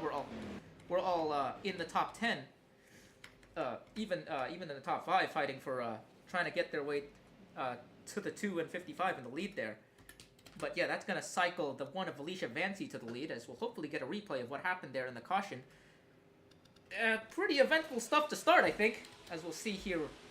Yeah, for sure. Well, I saw this 96 and 6 involved in that, so that's likely going to be where it started. 3 of Barrinos in the wall here. I don't think that... No, it started ahead. It's the 46. Ooh, that's a vicious hit in the 46 of Yen Fionaga is upside down, rolling down the backstretch on her roof. I struggled to see where that started, but clearly the 46 was the reason why it became so big. I think it was it was both MBYW cars in the wall. There it is, the 13. The 46 was spun around by the 38 of Youngwei Q, struck by the 6 and the 64 and 96, and that is a massive accident. And that's, I believe, our obligatory big backstretch crash. taken care of in this race. Hopefully. Watch Well, the we can't 17 jinx of it now. watch the 17 of Dara Reister there. Oh, and that's both the 92 and 31 as well in there. That's one of your semifinal matchups is involved in that as well. I gotta take a look and see whether or not both of them survived. 92 appears to not be in the race. There's a 31 still here. If so, that would mean Taylor Hoffman. No, they're both out. They're both out of the race. We'll have to decide by countback. I think that'll go to the 92, as the 92 was further ahead. But good googly moogly. I think that settles our final. I think that settles our matchup in the in-season tournament. Actually, that will give one of the final berths to the 92, and I believe the 9 of Carly Burns, the other one taking it. Yes, it will be Carly Burns versus Michaela Yatka. We can confirm that will be our in-season tournament finals matchup. The 9 of Carly Burns versus 92 of Michaela Yatka at Pensacola. And that's another thing just to add to the drama that's happened in this mid-race report. Lots of things to talk about there.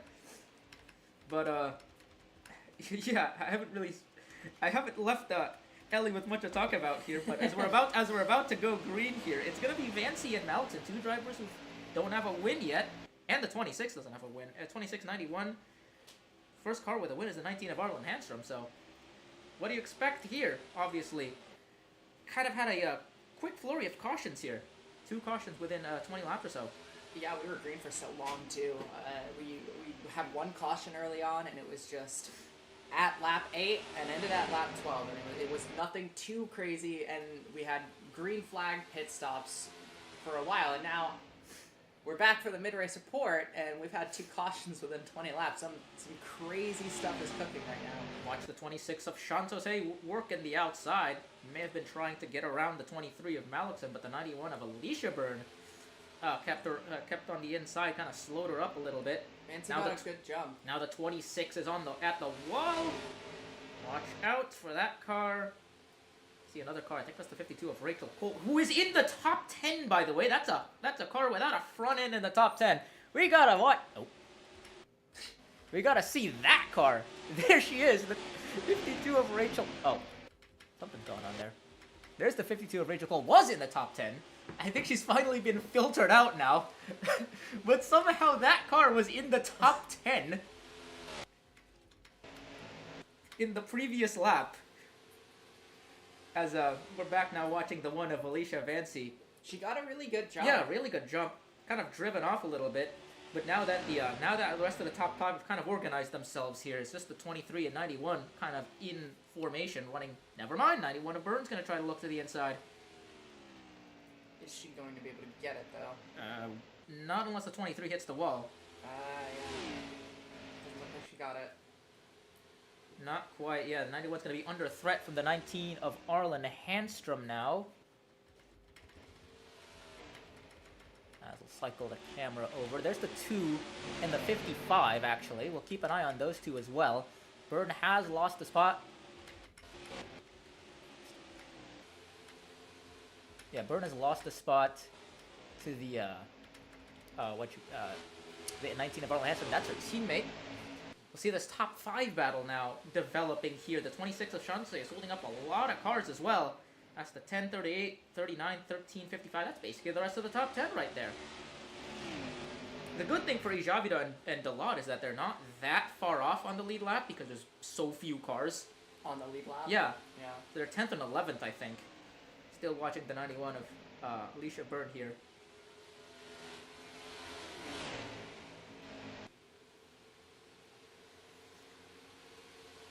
Comes the 19 of Arlen Handstrom looking around, trying to find a way past the 23. I think the 23 would still really much like to win this race right now. Then For sure. The one winning wouldn't affect it too badly because, well, it would still, because that would put the 23 in kind of that do or die position where she has to risk a potential new winner. But obviously the one of Vancy has been very quick these last few weeks. There's a reason why she's kind of catapulted her way to the playoff battle. I definitely think Yapunagi Either wants that- to win this, though. Yeah. She's looked like she's wanted to the entire race. She's been very fast, very aggressive, and I still think she is one of the favorites. Yeah, crucially as well, the 19 of Arlen Handstrom, of course, is sitting third. She already has a win at Bathurst this season, and on top of that, the 23 is running, and the 64 isn't, from my information, or at least not on the lead lap. 64 is at She was in the caution. very She was in the damaged. previous incident. Yeah. Yeah. So that's the kind of thing. Like, in terms of a point standpoint, the 23 might put herself, as long as she stays here, might put herself in a position where she has the advantage for the regular season championship. We'll take a look in the standings here. The 64 is in fact out, and she'll be classified 33rd, whereas the 23 right now running second. I think as it stands, that would mean the 23 takes the points lead. So that's crucial as well. Yeah, this is overall very just beneficial for Max, and no matter Yeah. how you cut it, she's still in a position to win, and points-wise, she's really good right now. Yeah. The problem is, of course, the next race is Pensacola, so that's as much of a wild card as it gets. The 23 could find herself in the exact same situation Nihil is finding herself in right now. One car lapping the 3 there. That's Mimi Burrito. Few extra lap cars. I think that's the first one. Yeah. Until you get to the 22 and 52 who are on the other side of the racetrack right now. Looking at the top 5 battle, it's still the 26 of Shantose. She's still holding off all of these drivers, the rest of the top 10. But look who's here, the 2 as well. The 2 of Ija Javira now starting to make moves. The 55 has entered the top 8, actually. Passing the 39 here out of turn 2, 39. Just missed the wall there. Bria Delod coming through already. Already won a few races this season. I think she won, I think, in Road America, Mexico City, and California. Yeah, those 3 wins. Bria Delod has been pretty good when it comes to races with lots of strategy and lots of long runs. Or at least long runs at the end of the race. California was a bit of a caution fest in the first half, but kind of became more strategic at the end. As here comes the pack encroaching upon the 3 of Burrino. This is going to really slow them up, and look who's on the inside taking advantage. It's the 55. Oh my God. He's gained about 3 spots already. Handstrom's going to cut down to the inside to stop her, I think. Or not. Or not. No, there she goes. 55. Obviously, the inside line isn't it's the weaker line, but when a car slows, the 3 is in the way on that outside line. That's going to help the inside race. There goes the conveyor belt. 39 and 13 blitzing their way through. Watch the 27 of Nietzsche Garnston as well. Garnston is someone we talked about a lot early in the season. Still sort of in that... I think she's still sort of in that playoff race, but given where the 1 and the 10 are, she really needs a win as well. That 3 car is holding up so many Yeah, drivers. they're 2 by 2 behind the 3 of Mimi Burrino here. This is a hot mess. We're dragging in cars from everywhere. This is a veritable magnet here. We have about 15 cars all kind of bottled up behind this car. I just want to make sure everyone's careful here, because that's this is a potentially dangerous situation developing. Thank you, Burrino. Going back to the front of the field now, it's... Well, the 1's taken a 3-second lead from the 23. The 23's kind of faded. That's kind of reeled in the 91 and the 10 car. Try to take second. 23's not as strong in the long run, potentially. As we see cars starting to filter their way through. Yeah, pretty much everyone's now gotten past the 3. Unless you're Young Weiku or Isa Javira, who's they're kind of falling all the way back. Let's put Mika Gennaro in the top 10 in the 42 car. The lead continues to grow, 3.8 seconds now. Felicia Vancy continuing a dominant run here. Her car is just really something. Yeah, right that now. car is really set up well here. Potentially, we'll see in the long if we do get a long run, if that really benefits her. But having a car this good, at least this far into the run, we're about 20 laps or so in, is usually a positive sign. Yeah, that is. As long as definitely you something wanna see. as long as you don't get a caution, anyways, which we'll have to see. We did have a fairly decent long run at the end of the Continental race, I think. She just has no one near her. Not even now. close, right? Yeah, not even close. Almost 4 seconds. Almost 4 seconds the last time around. It'll probably be about 4 seconds this time, as the 23 and 91 cross the line.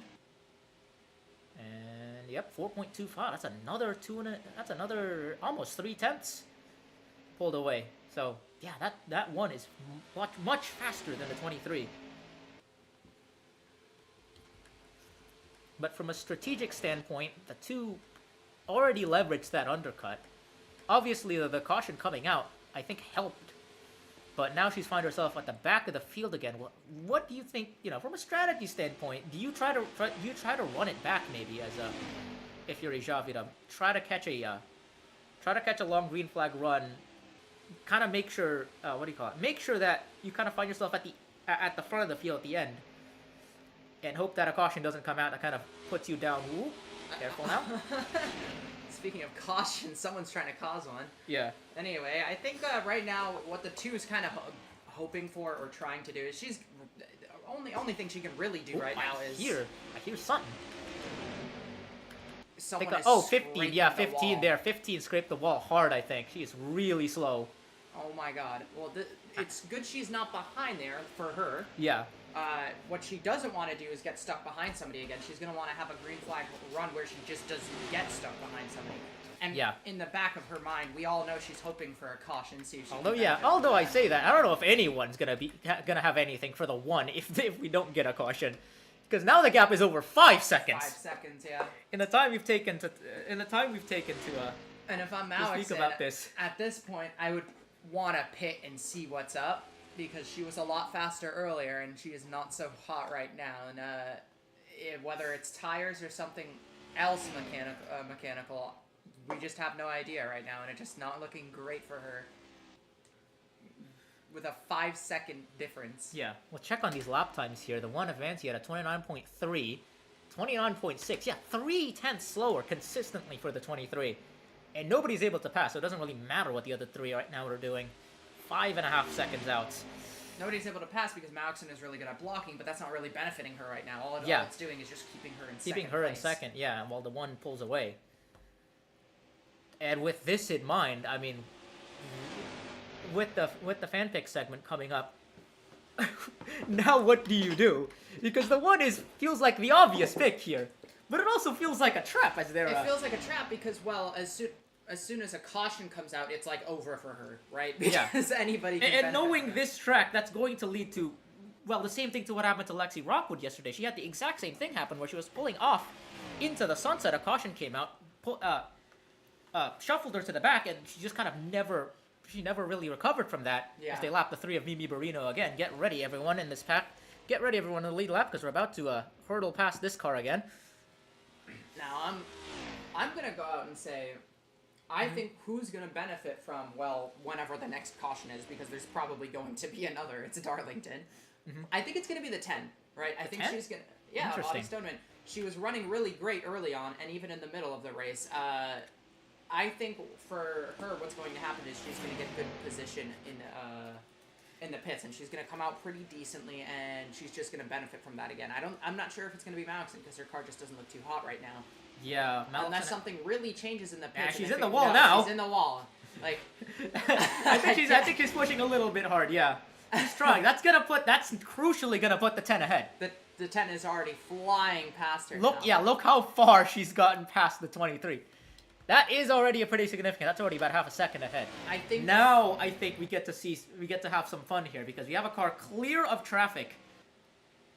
Once you get past the 3, which was a breeze for her. which is a fait accompli now. Lap times 29.565, 29.561, just about equal. But I think the 1 was slightly affected by the 3 last time around. So, but also the 10 was just trying to get around the 23. Yeah, 10 was also trying to get around the 23. Now. Yeah, you're right. This is going to be a crucial few laps for the 10 of Audie Stoneman here. This will set the narrative for the rest of until we get to the next caution. Basically, never mind. She has lost 7.5 tenths to the 1 car. Never mind. This might not. This might be one-sided if things go green. The driver might be bringing out their little chuddy caps right now and saying it's over. What does that even mean? I do not understand a single word of what you just said there, but whatever that means, yes.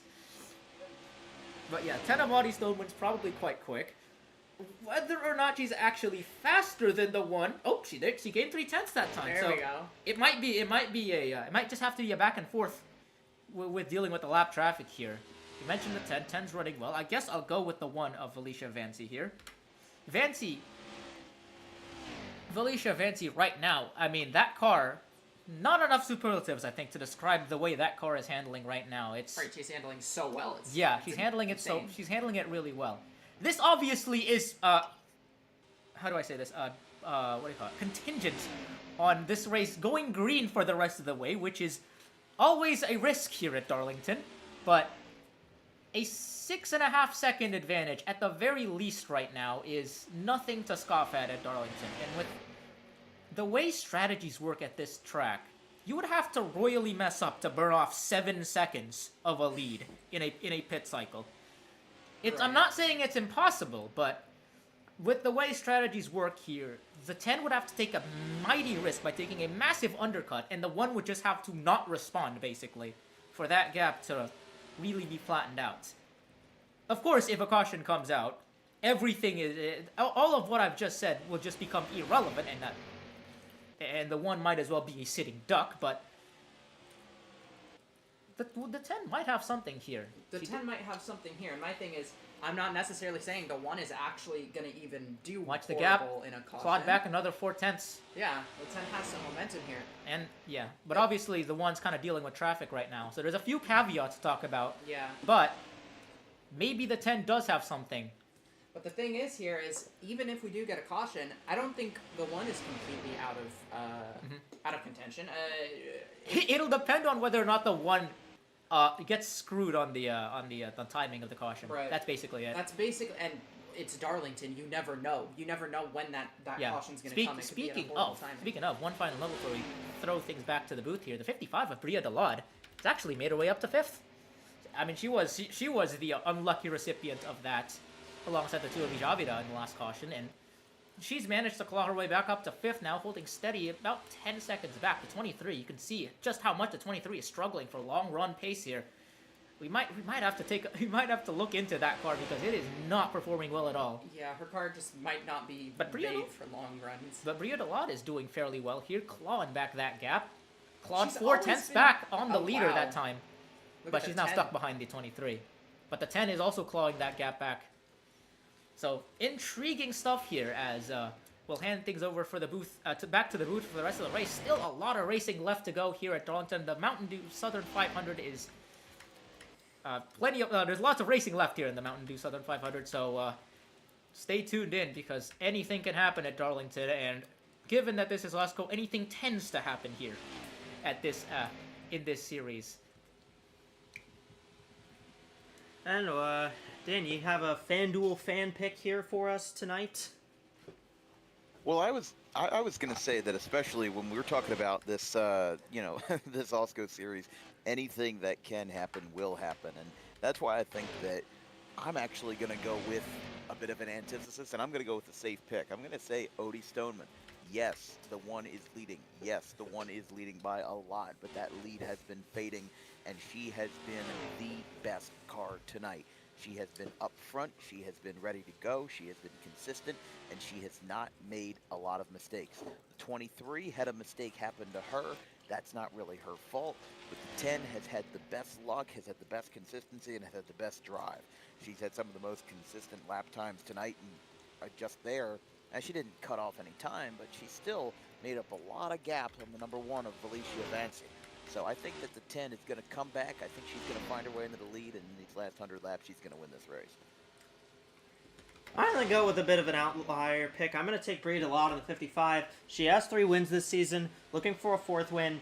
We saw yesterday Kathy Ableton Perez in the Continental race. Kind of came up out of nowhere to win the race and be the repeat winner that the drivers battling for that cut line wanted to see.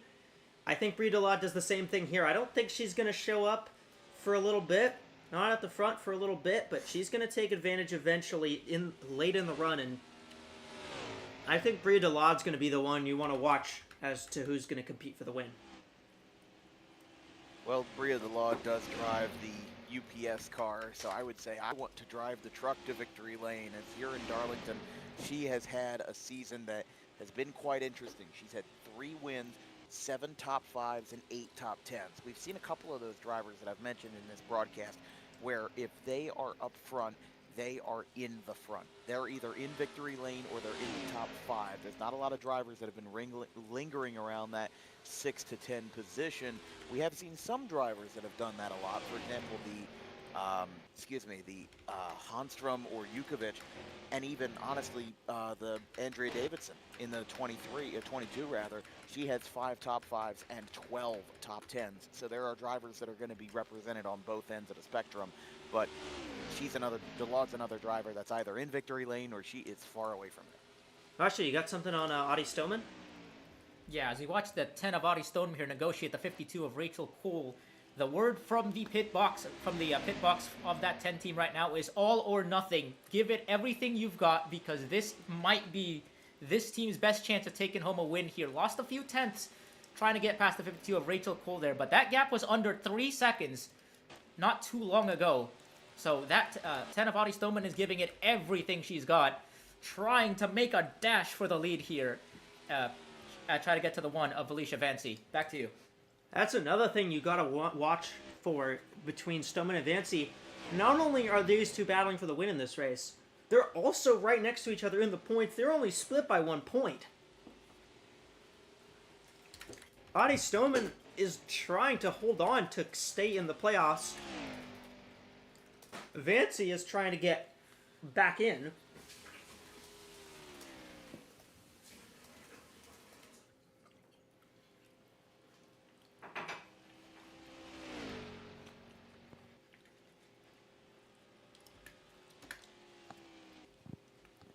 And as we go, that lead is still closing, but not nearly as much as the 10 would like. Although she did just cut off 0.3 of a second there.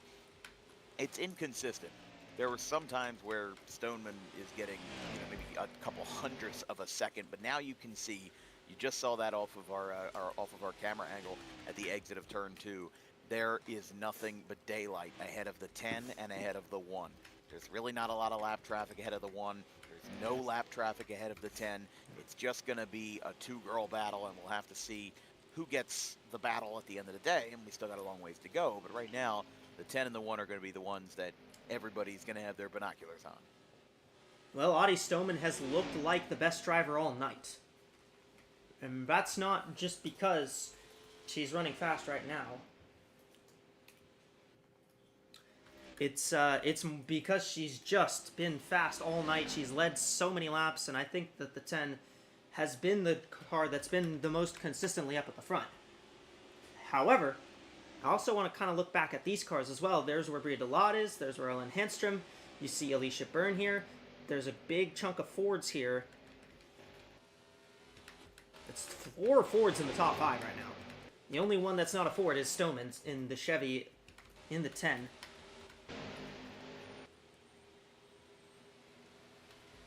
Happy Malikson, I don't know what it is. She just kind of seems to have tapered off. Whatever it is. I think that something caught up to her from earlier in the race. Yeah, maybe. Rasha?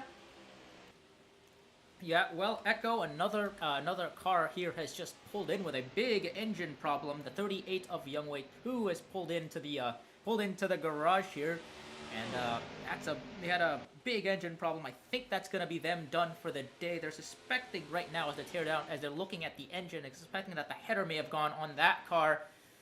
But a bit of a shame there. That was a car that was running on the lead lap here. That's another one taken out from that. And I think we're down to just 11 cars on the lead lap because of that. That would be correct. We are down to just 11 cars on the lead lap.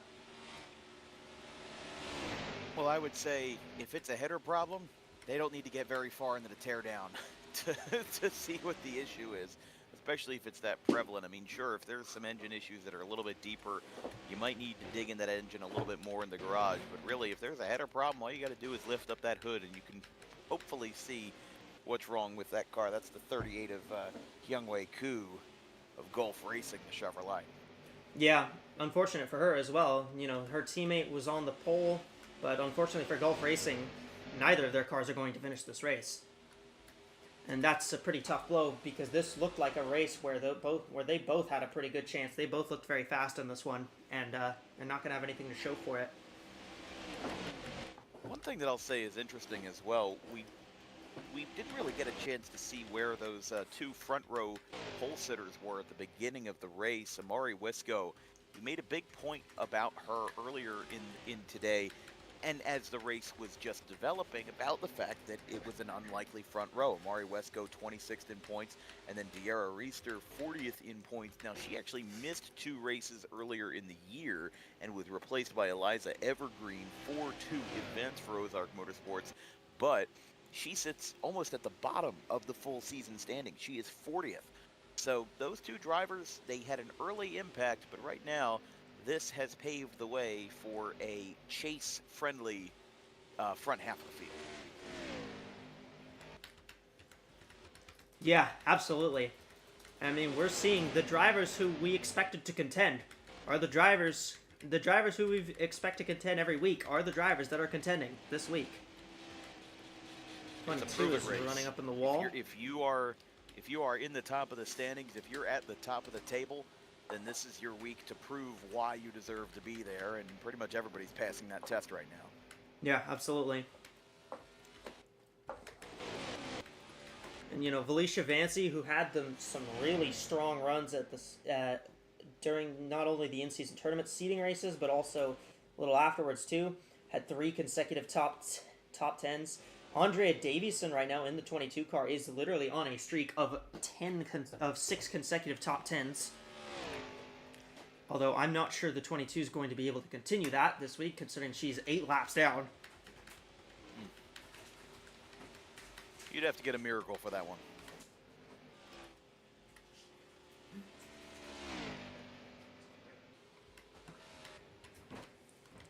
Alicia Byrne in the 91, just kind of trying to make things happen. See, Bria DeLaude last week got a top 10. That was her first top 10 since Mexico City, which was the last race she won. So DeLaude kind of just coasted a lot through the summer stretch, but she's managed to bring it back in here, and she's running well again here at Darlington. And for the French driver, I think that's something that she, they're looking to try and get some momentum going into the playoffs. I think a lot of these teams that already have wins that can just kind of coast into the playoffs, that's what they're looking for, is just trying to get momentum. And momentum's a big thing. In all of motorsports, momentum changes everything. I think a lot of people familiar with my line of work know that I cover a lot of stick and ball sports, and momentum is a thing in that as well. In football, if somebody keeps jumping offside, then that gives the other team the momentum. In basketball, if one player is hot, that makes everybody on the team feel better, and they shoot better from wherever they are on the floor. In motorsports, it's the exact same thing. If you are feeling good, then you are going to do good, and that's exactly what these drivers are out here to do today. This is a gauntlet. This is a excruciatingly long race. We started this at just about 9 o'clock on the East Coast, and we're at 11:40 p.m. right now. So this is a late night for a lot of these drivers, and as well, you're seeing their limits being pushed. You're seeing the limits of the cars being pushed. There's the number 9 on your screen right now, the 9 of Carly Byrne. She doesn't have a rear end. She has had that back bumper removed from the car. She's got some extensive damage, but guess what? You still got a points. Still got a points day to take home. You still got a race purse to check. To cash the check at the end of the day. And at the end of it all, everybody's got to be on this track to make their worth known here in AWSCO, and we're seeing that at its fullest extent.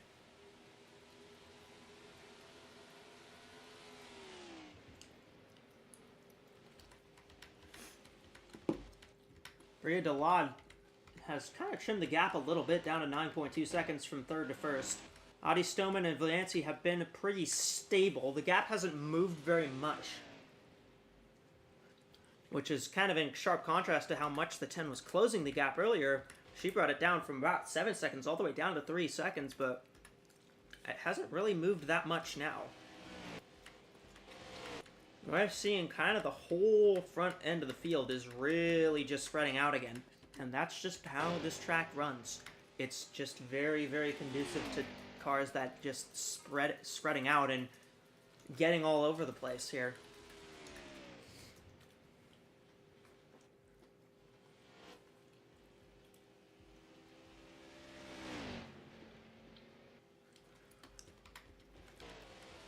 And as we go into Labor Day weekend, you know, this is going to be a it's going to be the start of the fall and the end of summer, and you know, it's a perfect time for a good playoff run. And I'll tell you this, looking at the playoff schedule, looking at how these drivers are going to have to run, this is a good battle test because there are a lot of physically demanding tracks on the lane ahead. You've got North Wilkesboro and the Tyson Farms 400 to open up the playoffs, and then you got Watkins Glen a couple weeks later.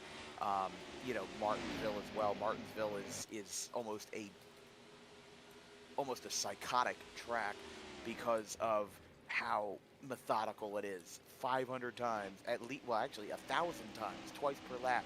You've got to turn left in a hairpin, and you've got to do it again 5 seconds later. It's like you go into a flow state, and that is a race where you also can't let your guard down. And then Rockingham, Homestead, Miami. If you watch those races in any echelon of auto racing, those are where the best drivers can falter. That is where they've been put to the test, and we're seeing that. We're seeing a little bit of a tune-up for that tonight here in Darlington, South Carolina. Oh, this is going to be a track that totally sets the pace for who's going to be good in those final few races.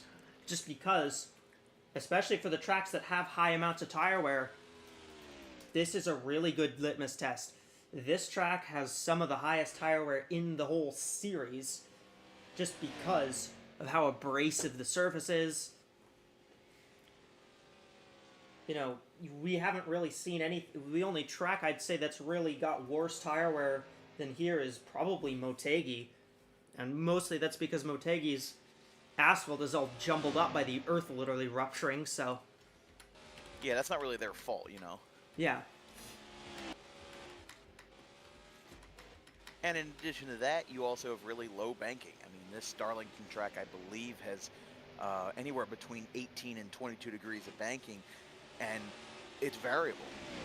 Yes. You know, as it is, your banking on the lower groove is going to be a little bit interesting compared to the higher groove. It's going to be a little bit lower, especially if you take that really low apron. You know, it's not easy. So, excuse me, as it is, I'm sorry, it's 25 degrees in 1 and 2, 23 in turns 3 and 4, and not only that, on the backstretch, you still have 6 degrees of banking, so you're never really truly flat, and this is a track that is going to try to pull you down to the earth, and it's going to try to take you out with it, and that's why they call it the Lady in Black. It is a track that seems quite nice, seems quite lovely to drive, and then it is a menacing son of a gun to take care of for 367 laps.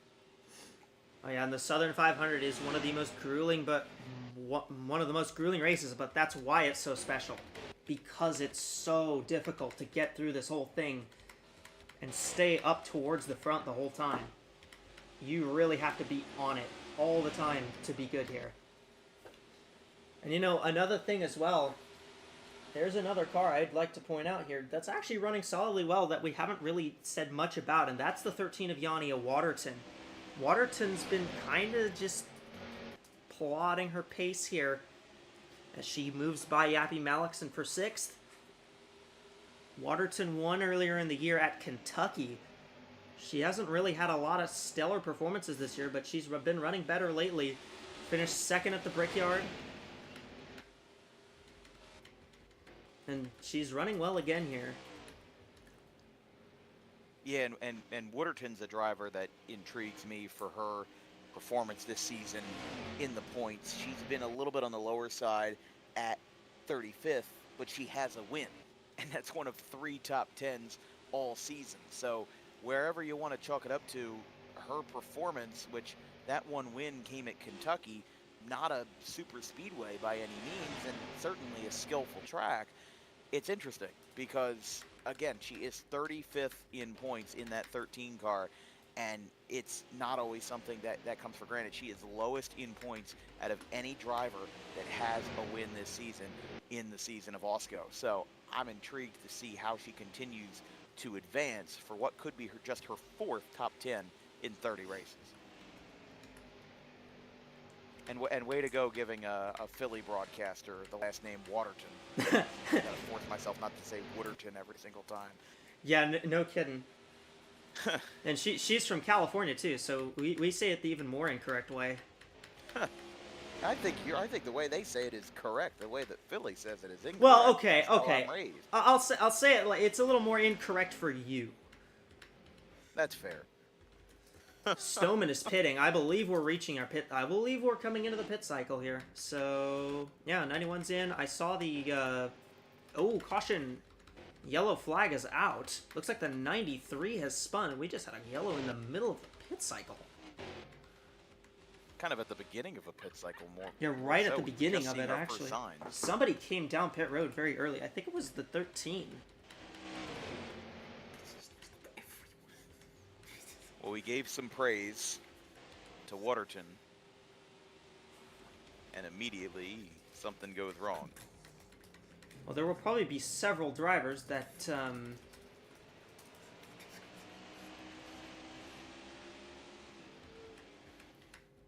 will take the wave around here. I'm still trying to figure out who is the free pass car. That'd be the 42. Well, she hasn't crossed the line yet, technically, so... Okay, yeah, I'm just looking at the Chiron on the upper right. Yeah, it's I not... always forget that those don't get updated live. It only updates at the line. So that's why I'm a little confused. I think it's the 27. Hence is the technology of old. I believe it's the 27 Anichi Garnston.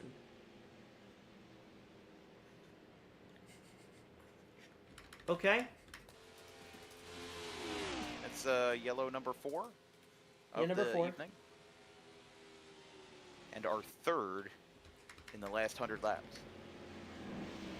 Yeah, they really kind of get a little antsy here towards the end of the race.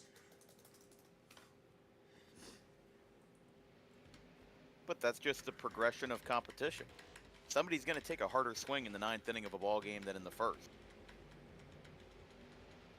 Sometimes it works, true. sometimes it doesn't. That's true. Well, we'll see who takes the wave around. I believe, let's see, the one car I believe got out pit road first. 23 spent a little extra time just getting things kind of established. We may, I believe, I'm not sure how many of these cars were actually able to stay on the lead lap, but I think some of them were. I believe the 10 and the 91 actually are still on the... actually managed to stay on the lead lap. Oh, the 27 retired. Okay. Well, Yeah, she's not the they had a wave lot around of a crunched up front end. That was Nietzsche Garnstone of Royal Racing.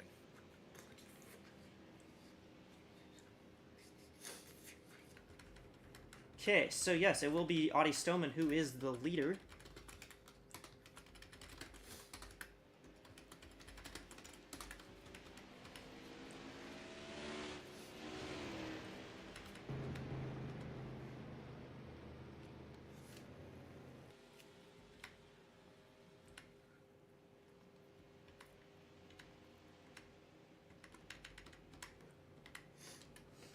And then the 42 will actually get the wave around based on being a lap car in between the top 10. Now the 13 took the wave around, so it's just the top 8 that is, so it's any car between the top 8 that's eligible. The 42 is in fact eligible, so that will give us 10 cars on the lead lap. I do kind of like the philosophy of a Darlington race coming down to just a handful of cars on the lead lap.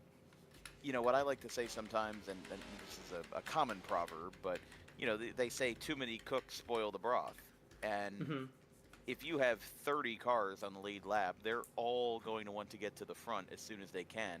It actually might be a win for the drivers that are wanting to hold out on strategy to only have a handful, you know, maybe a baker's dozen or a dozen and a half cars on the lead lap, because if you've got a crammed field up there, it's going to be hard for anybody to make any progress. But the way it is, the drivers that are out front, most of them deserve to be out there. They've run good resumes today, and they've had a good resume as well.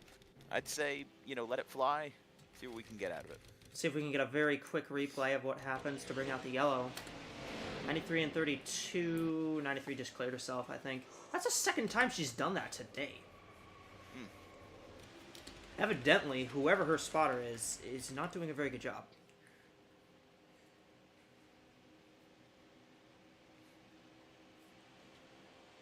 Oh, that pace car took a dive bomb off of turn 4. Not the weirdest pace car. I think in the Continental race earlier this year, we had the pace car literally get stuck in the wall, so we had to reset the race at halfway. Green flag! We're back to racing.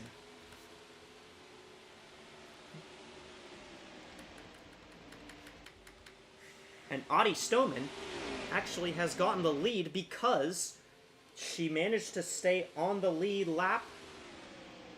She managed to stay on the lead lap when she came to pit road, so she gets the lead. Very interesting development there.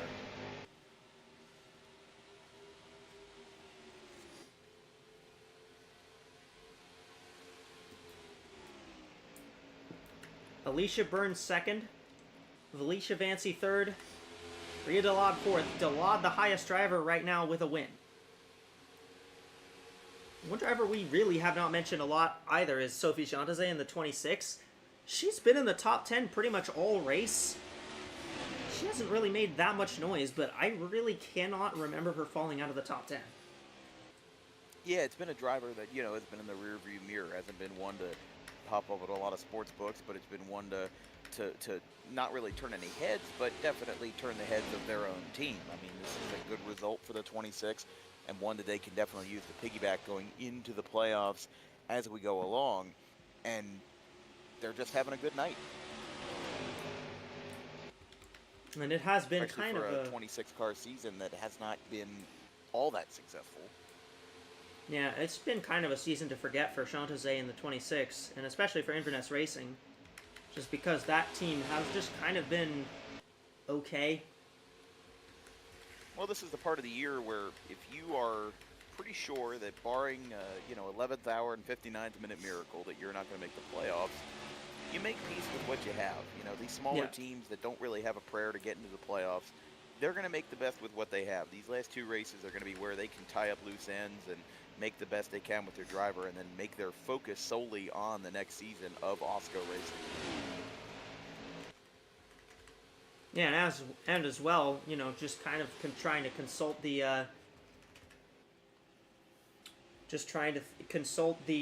what do you call it? Very much how much driver moves could change the field around this next year too. That would be have some silly season in the middle of that. Yeah, it could absolutely be silly season shenanigans that go on. Well, really, pretty much any time after the playoffs start, we may see some of that stuff go on. I mean, hell, we saw it in Continental not even halfway into the season. Although, granted, Continental also had some different things happen for other reasons.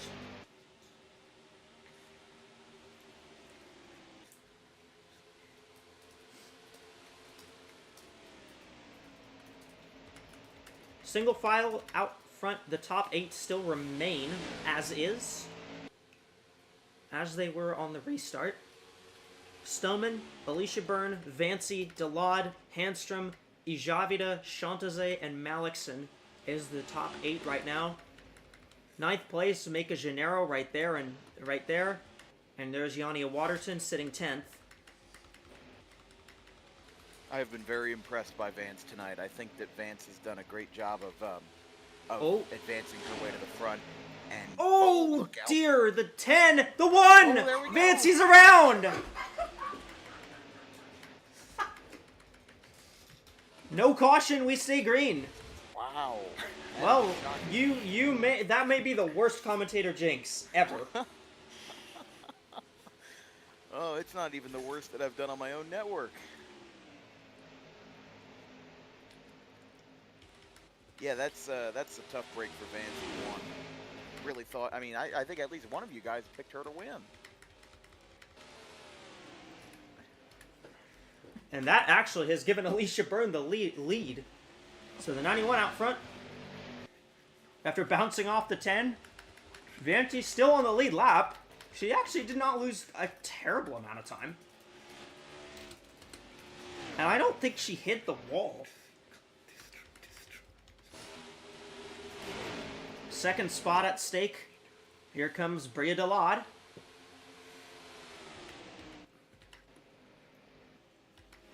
And Alicia Byrne in the 91.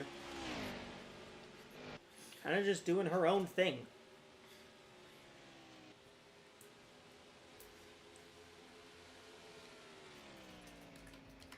Well, that was, that was, I'm gonna get some angry emails after this race is over from fans of the one. Oh, you're probably gonna get them from, at least you don't have as bad a track record as Eddie does. Ah. Every time he makes a pick, something I bad haven't met Eddie always yet. happened.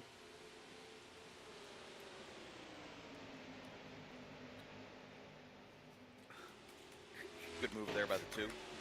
Hey, Javid has gotten second away.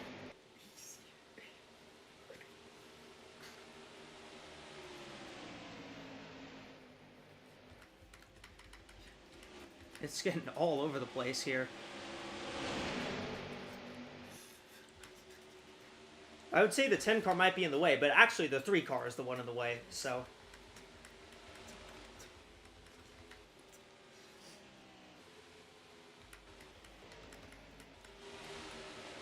Yeah, just a lot of Oh, cluster. we got a car blowing up. That's the 20 of Abriella.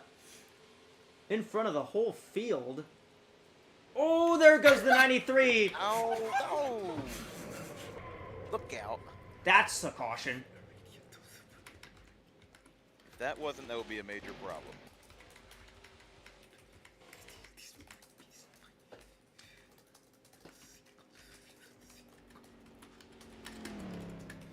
Free pass car, I believe, will be the 62 of Halas Jukovic. 93 went up and over. I know he touched on it, but third incident for the 93 of Erenia.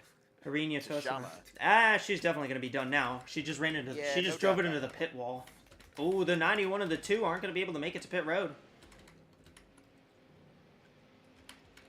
But the 55 is opting to stay out.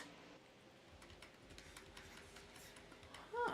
Now, how is that? 91 and the 2 can't make it?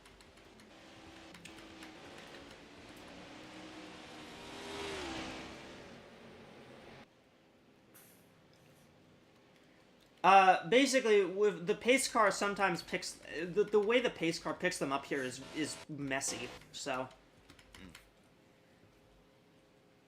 Yeah, logistical issue if you ask me. yeah, I'm probably gonna go in and try and fix that at some point. We'll give a stern talking to the pilot of the Toyota Camry. That's been something that's always been an issue for me at this track. So it is I wonder what if it Brett is. Bodine's piloting that pace car. No, we got Todd actually. Even better. He's consistent.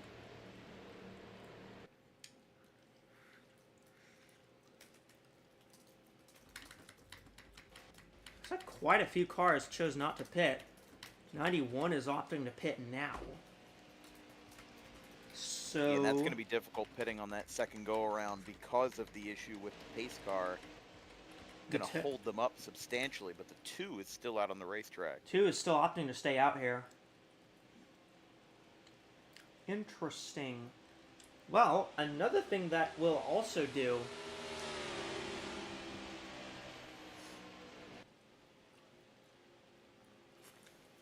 Now, a fair few lap cars also chose to stay out. A lot of those lap cars are going to get their laps back now. Because... Yeah, a good chunk of them at least. Because of the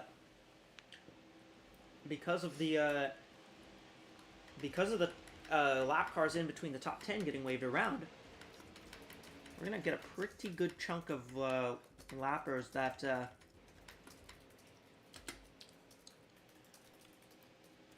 It's at We'll least get a at least little bit one of lap back. solace for them. okay, let's Anything. see what happens with Gabriella. I know we saw it live, but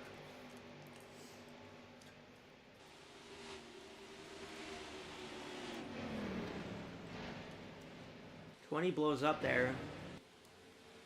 Oh, the 93. I don't know. Not much of a spot Driver's she side could have gone impact. to. Not much of a spot she could have gone to there, I don't think. Also, shout out Alicia Vancy getting through all that. That was crazy. Fancy's had a very high action, however many laps it's been since we last restarted.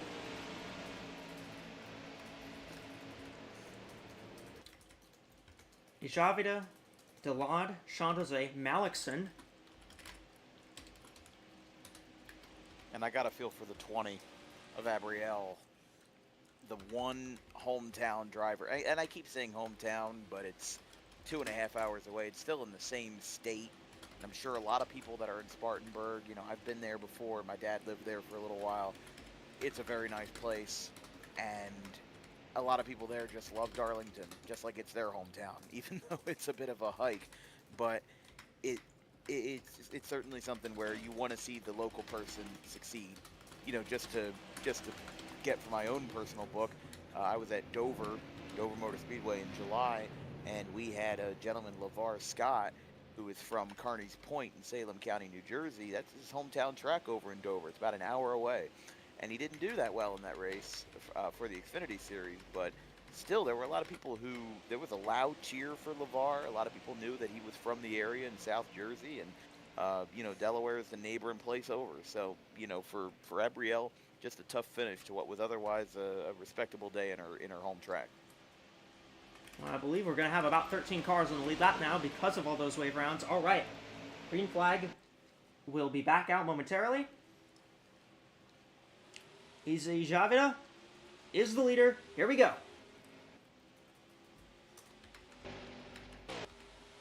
Good chunk of those cars are still catching up, but they are also already at speed, so...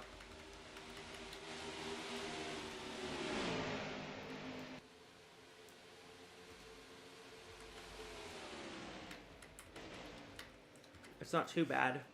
Oh, 32, I think might have gotten a penalty. Oh, Malikson! Oh, Malikson gets hit by Byrne! Look out. Stoneman! Look out. Cole goes spinning through. What on earth? And Alicia Byrne in the 91 with a bunch of damage.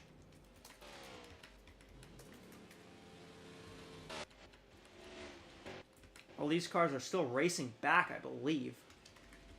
It's going to create an interesting environment at the line there. Oh, dear! Oh! And that's going to definitely take the 23 out now. Uncalled for. Can't do that.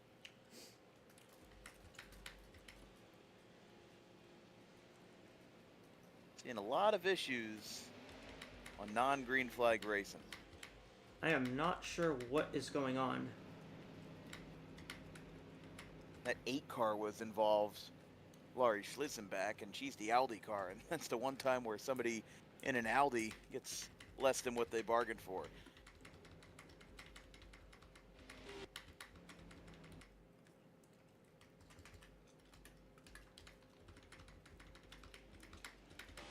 I think they're having issues getting...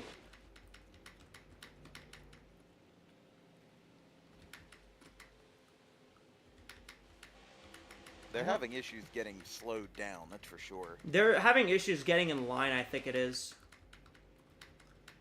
23 is done.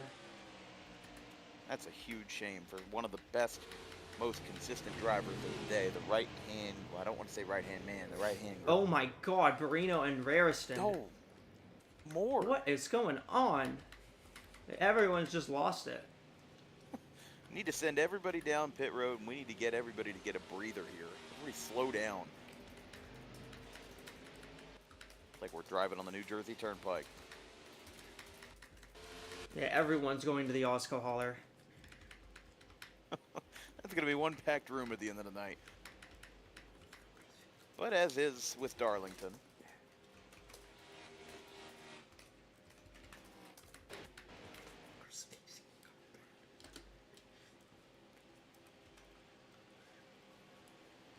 Well, with absolutely everything happening, Lowry Schlichten back in the 8 car is actually the free pass car.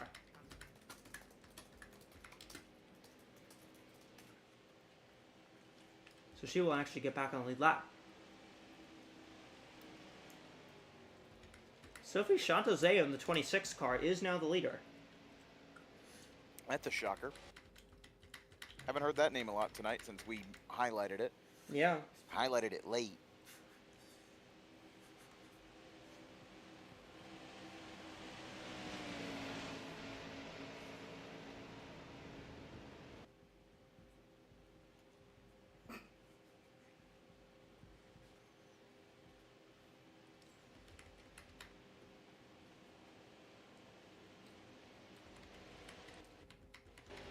Well, Yappy Malikson done for the day in the 23 car. So between her and Nihil,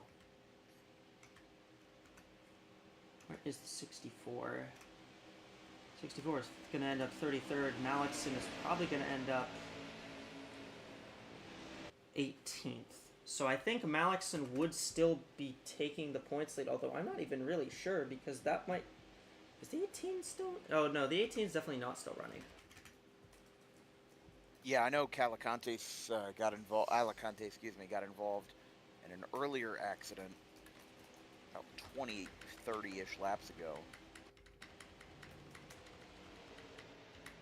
Yeah, there's a lot of things going on. It's been a chaotic last 20-ish minutes here Yeah. in South Carolina. Chantozé, Handstrom, Vancy, Waterton, Gennaro.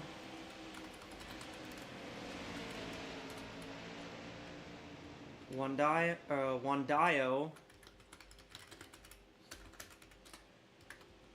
Dalad, Javida, Jukovic, and Stoneman. So we did wave 2 cars by. They're in the top 10 wave rounds. And you said you'd be out by lap 290, and they decided they wanted to keep you around a real long time, didn't they? I'm getting paid overtime. Yeah, no kidding.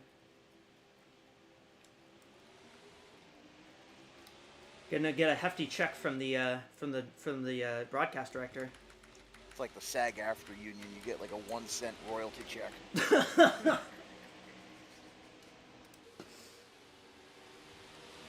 Green We flag. have fun around here. Green flag. Chantozé, Handstrom, Vancy, Waterton. Oh, where's the 62 going? The 62 is coming to pit road. I believe she had a penalty. Here comes Arlen Handstrom. Here comes the one of Alicia Vancy. Ooh. Now remember her getting spun on the backstretch? I don't think she remembers it because she's just gonna go right and she's just gonna go for it and try to take the lead right back. Well, if Vance wins this race, broadcaster jinx need not apply.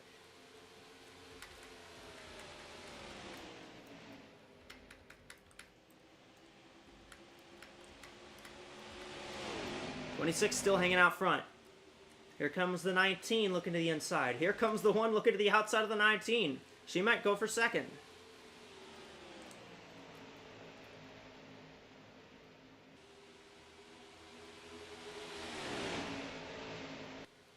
Oof. Real dicey off that corner. Super dicey that time, and you're going to see a lot of movement here coming off 3 wide. Almost 3 wide. Dragged it back down to 2.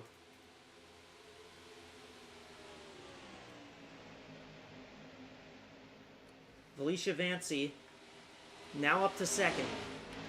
Ooh, is coming off pit road. Oh, the 62. She pitted a lot longer than a normal damage stop, than a normal penalty stop. I think she might not have actually had a penalty. Yeah, it could have just been something related to the restart. Maybe she picked up some damage, some debris, needed to clear it. Handstrom looks to the inside for the race lead, and she will take it. As Chantozé is up in the fence. Please be careful. There we go. Well, Dan, I will say, thank you so much for showing up on short notice tonight. I had another commentator planned to show up tonight, and they could not make it, so thank you so much for showing up on short notice here. And I at do least really I don't appreciate have it. the flu. Well, at least you don't have pneumonia. Yeah. That's worse than the flu. We've got bad flu around here. Everybody's got to stay safe in those race cars. Thank Yeah. you, everybody. Studio's going to be picking this one up the rest of the way. Hope to be back on another AWSCO.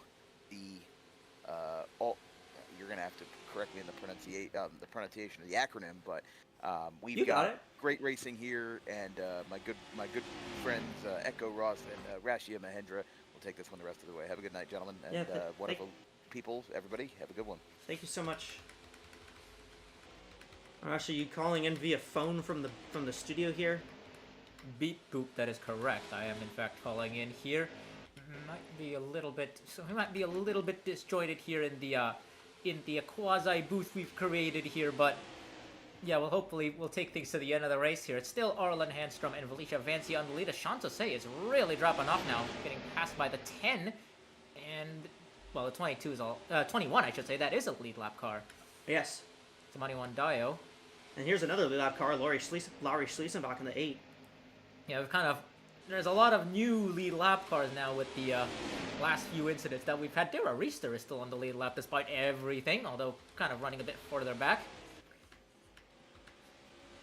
Arlen Handstrom is now the leader in the 19, and she was one person I don't think we were, really expecting to be up front. She was there and thereabouts, approximately in the top 10 or so most of the way, but she wasn't one of the cars that was looking like a race winner last time I was here, so yeah, that's definitely something. We were mostly paying attention to the 1 in 55, especially pace-wise, I think.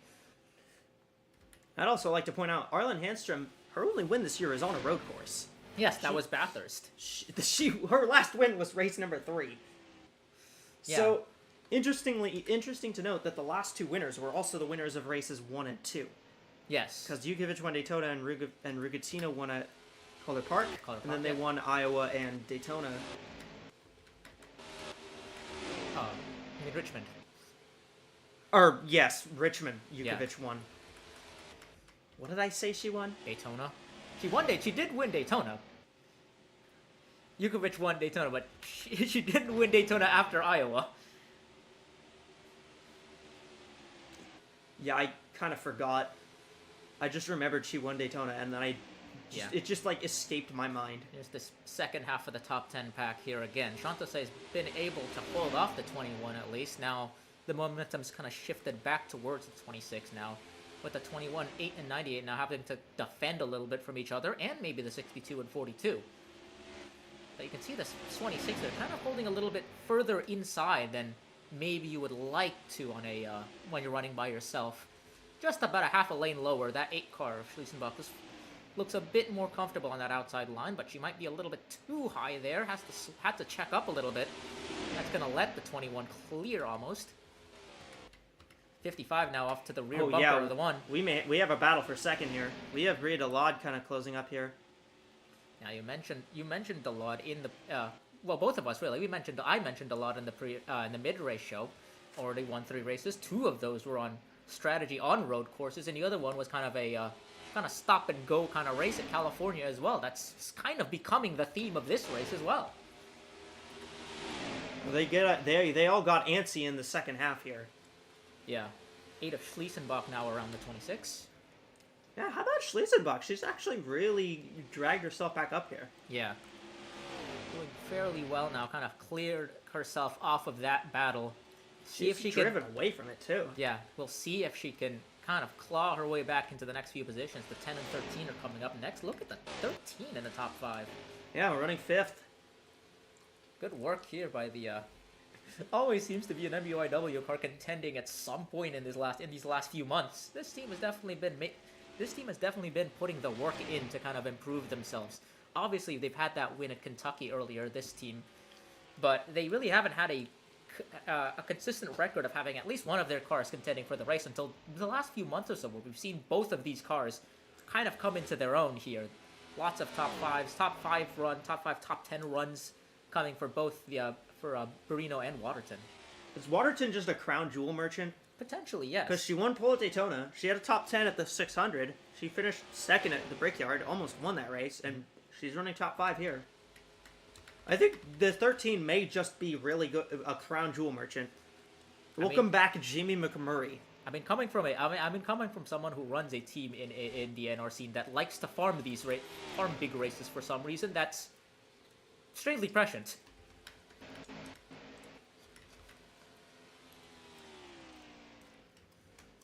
There's another car that, Lowry Schliesenbach, she's been a lap down, or 2 laps down a good chunk of the day, but she's finally back on the lead lap. She does not look very slow. She's actually keeping up with the leader just a bit.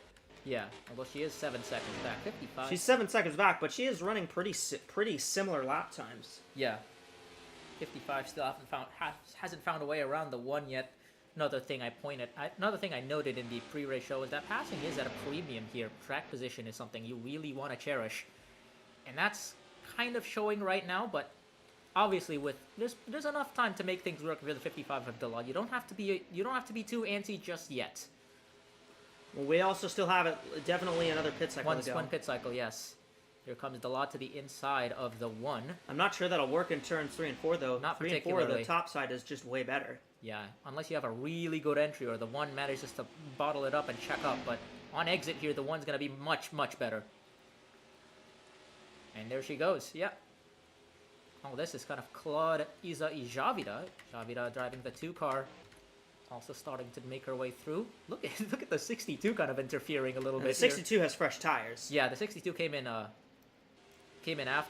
right after the caution. So yeah, she'll be on fresh tires. She'll start catching these cars actually. And you can see the time that the 55 gave up trying to make that move work. She's now under threat from the 2 of Javida, while the 1's kind of free a little bit to kind of chase down the 19, and she's made up a bit of time. First time the gap's been under a second in a little while.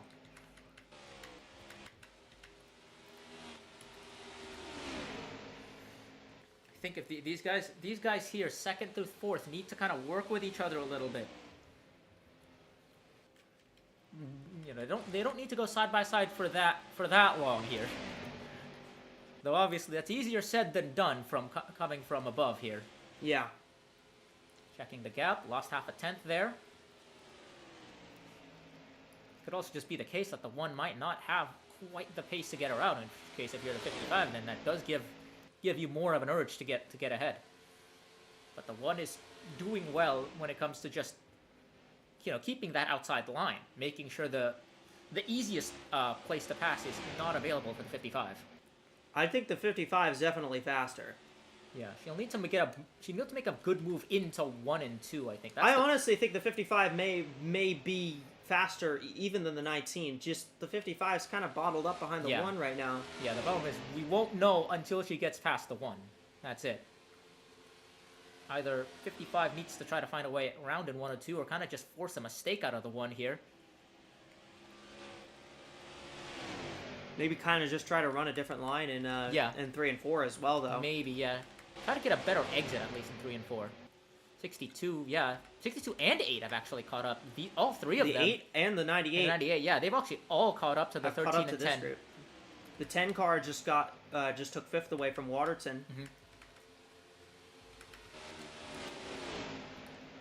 Meanwhile, here comes Eva Jarsaraj for 7th on Schliesenbach.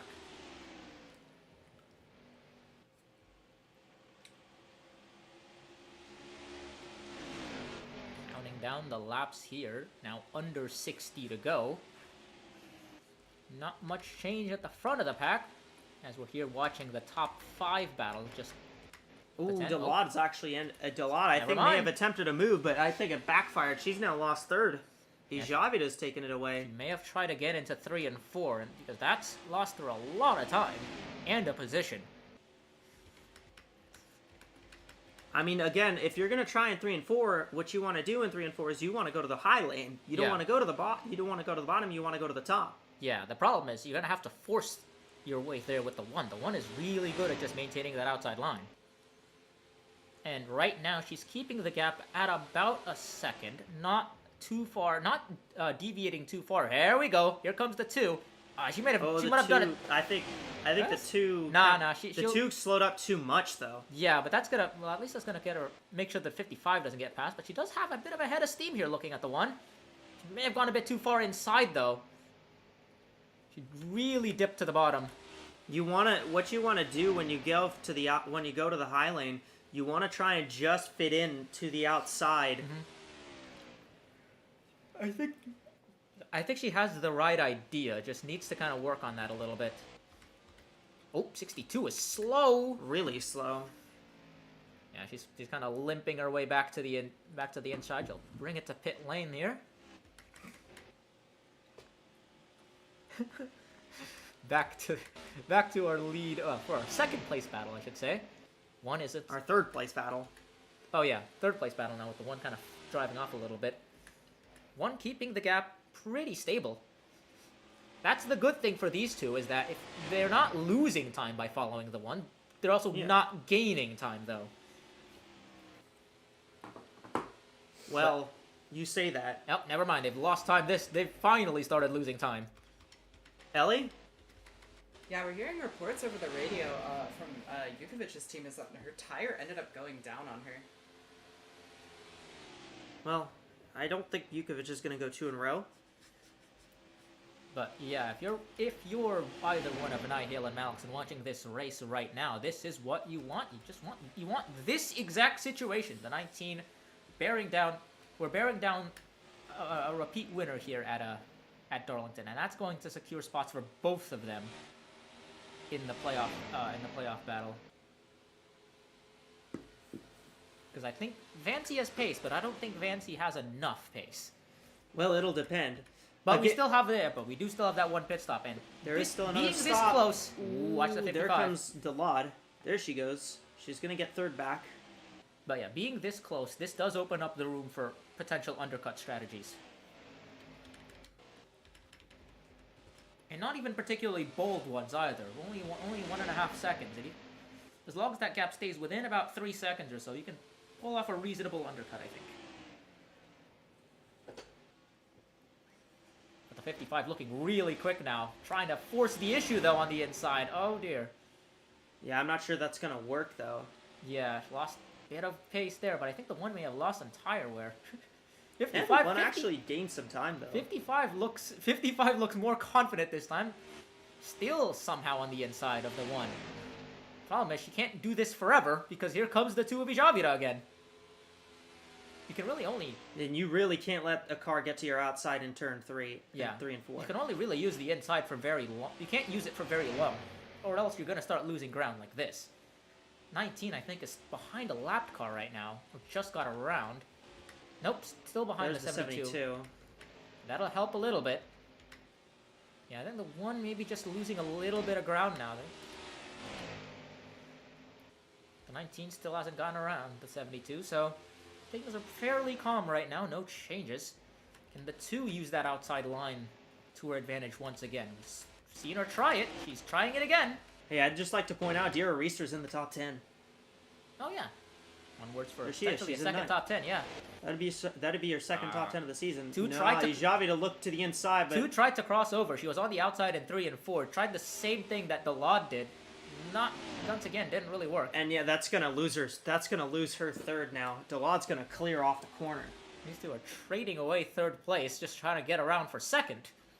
55. 55's turn to try using it now. 55's trying the outside in 3 and 4. Handstrom is crucially just She's staying gonna try behind. to crossover.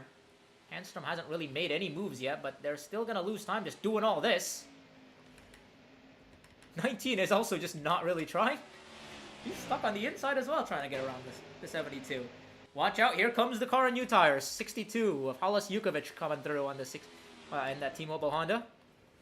Just let her through. Yeah. I don't see why you would do Like, anything see the else. outside to her, yeah. See the outside to her here. Never mind! What is that? Oh dear. What is going on? We're inventing new and unique ways to race at Darlington here. That's going to be a bit of relief for the 55 here. They're closing on the 19. 19 can't get by the 72. 19 is losing time to Parkings now. This is kind of what we saw in the Continental race, though. See, when was their last stop? Around 282. I don't think they can... Can they make it that long? No. No, No right? way. Yeah. There's no way they can go 85 I laps. think everyone needs to pit one more time. Everyone has to pit one more time. The question just becomes when Yes. do you pit? And may I be reminded of other times where we had this before. We know pretty much everyone has to pit one more time. It's gonna come down to timing that last stop. Watch the 62 of Yukovic on new tires here, trying to force her way past everyone, trying to get a lap back. This is the tire advantage at play. She's pushing the 1 basically. The 62 is not gonna get back in the lead. Watch lap, the 19. 19 is struggling on the inside line. 19 can't hang on. Here comes Vancy. Whoa, Ooh. she's got the 62 to her inside for a second there. That could have been disastrous. Again for Vancy. Vancy to the lead. Yukovic. Is she gonna let Yukovic by? Yes, she's actually going to block the 19 doing that as Look well. at Delod! The 55's gonna drive her way through. Top 3 under a blanket here at Darlington Raceway. And look away if you're Nihil or Malixon, because we have a new leader. The one of Alicia Vancy might try to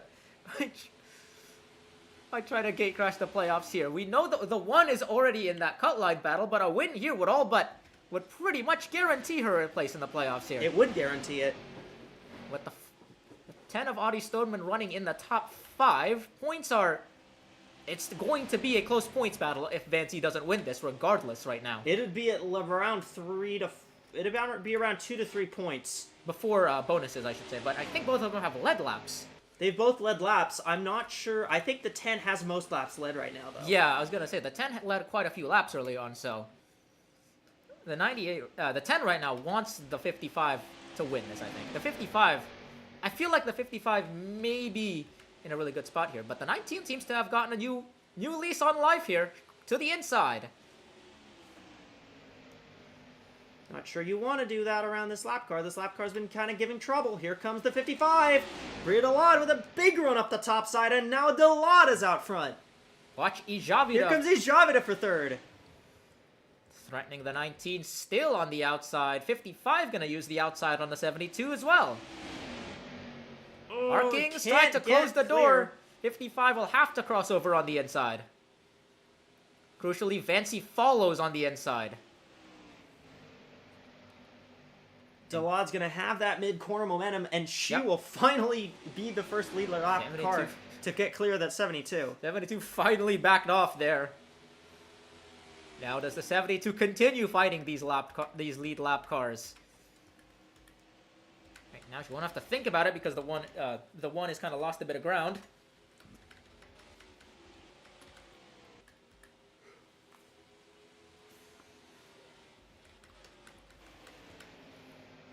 Vancy in second.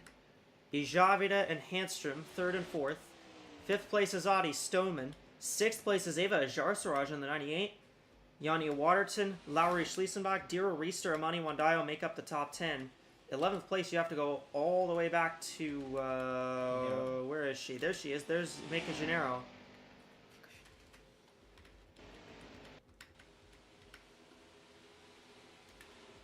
And again, there is another stop. There is one last pit stop. We're expecting the pit window to run out with about 10 to 15 laps to go.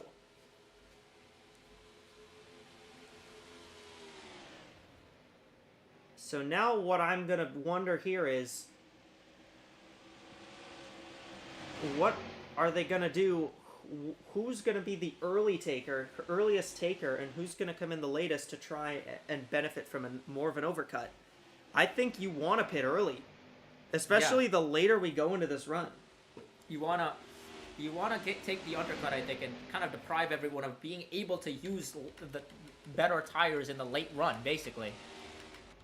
Like, we're coming to a point where anyone who comes in later won't have the time to take advantage of those new tires. This is kind of going to be like a Charlotte. We saw this kind of happen at the end of the Charlotte race. Javida trying to force the outside here. Force the one of Vancy to the inside. She'll get there. She's on the outside. Can I she think clear, she though? may... She'll clear on exit. Yeah, she'll clear on exit. Yeah, she got it on exit. There So we go. Javida to second. The lot running away, though. Car pitting. That's Shanta's in. 26. 26 is in. That appears to be scheduled. We I might. don't see why that wouldn't be scheduled. Trying to come in and jumpstart everybody just to undercut and stay lead lap here. 10 and 98. Watch those two. They might try to bite here. Nothing yet, but Nothing yet. I figure if someone like Shantase is coming in, you might see cars thinking about taking a bite here, coming in now. Handstrom's taken third. And she may challenge Javida for 72 second. coming 72 is coming down. 55 still out. Every lead lap cars are staying out still.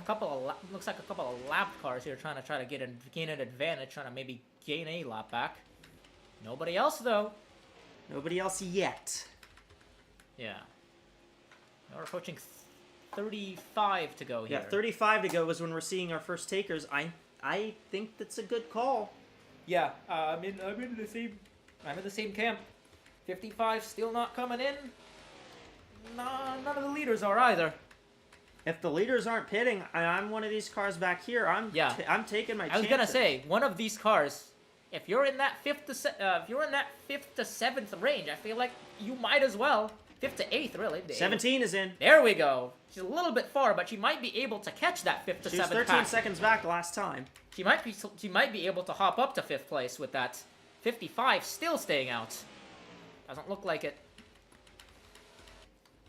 Now 5th through 8th I think has to start responding because now another lead lap car has come in.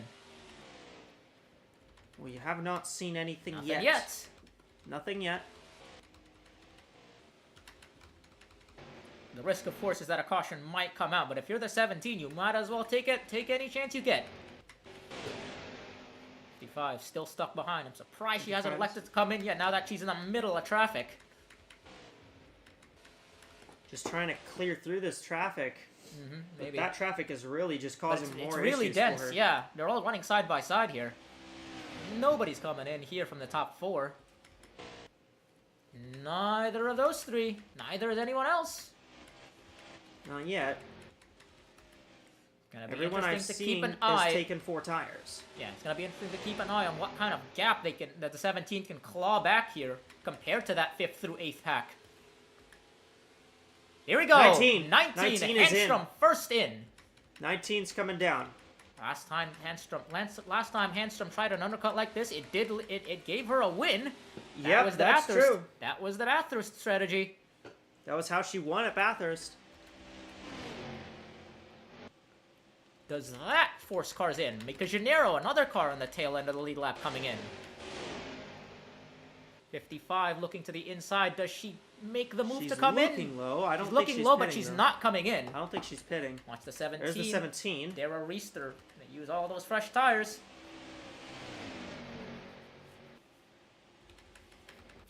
One is in. Here comes Fancy. Fancy. Fancy's coming down. One was fading away a little bit. That makes sense. Here comes the 17 of Reister. Just already taken. Just let her go. Gotten one of her laps back. 19 there. Saw Handstrom. Yeah, we saw Handstrom on pit road earlier. Now what if you're the 55? There we Delad's go. coming in. Delad's in. No, she's not. No, she isn't. She faked it. Faked coming in. Oh, I thought she was. Yeah, I I thought thought that was for sure. Looked like she was kind of angling to come in, but nope. Just left it to stay out. Nobody else making moves yet. Handstrom out of pit lane. Oh, excuse me. Wandayo coming down. Another car on the end of the lead lap coming in. Ooh, Whoa, Rariston's in the Rariston. fence. Okay. 55 now behind in front of another car that's coming, the 72 of Parkings. Javida not coming in either. These guys are probably banking on a caution, potentially screwing up everyone's strategy. 98 coming 98. Ajar Siraj. in. Yarsharaj has seen enough. First car in this 5th through 8th pack coming in. Vancy coming out now. Where is the 19 of Handstrom? Well Look ahead. at that gap. Well She's ahead of her. behind the 17 of Reister. Yeah, look at that. Look at how much the undercut does. Dara Look at Reister. the 17. We thought Dara Reister was gonna come out around potentially 6th, but she might come out in 4th after all this. She could come out in second, maybe. Potentially 2nd, yeah. 10 is in. 10 is in. 98. We already saw that one. I'm not sure I like this strategy from the 55, staying Yeah. out this long. I'm not the biggest fan either. Not unless they know something we don't, caution-wise. She's coming in now. Yeah, has She's to. pretty much forced. Has to come in now. 55's Everybody's coming in. Is the 2? 2 is in. 2 is in as well. Let's see, what's the... 8, I don't think, has come in. 8 is staying staying out. out. Another Wait, lap. 13's coming in is now. I think all of these cars are gonna be passed by the 17 at least, and the 19 and 17 obviously. No, the 8 car, I believe, is going to lead this lap. Yes, she did. So Schliesenbach gets a point for leading a lap.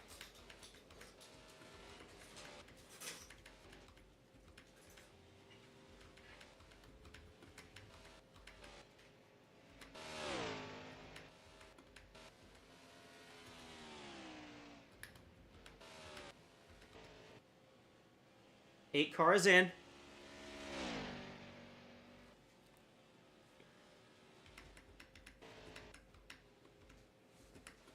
I believe the 55 is in fact going to get jumped by the 19.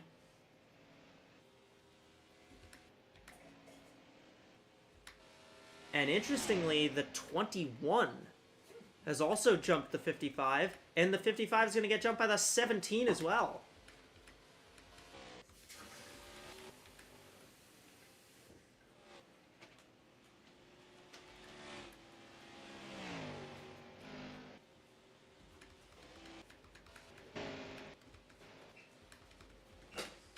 So now everybody's split up, and we've got a pit cycle.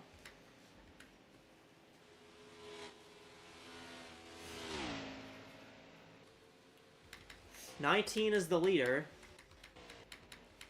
as far as I can tell. Should be the Where 19. is she? There she is. There she It's is. the 19, Then the 17, right? then the 17, Unbelievable. The 17 of Daryl Reisner is in second place. then the 55, then the 1, So yeah, the 55 and 1 are and then I roughly believe next it's to the each 2. other.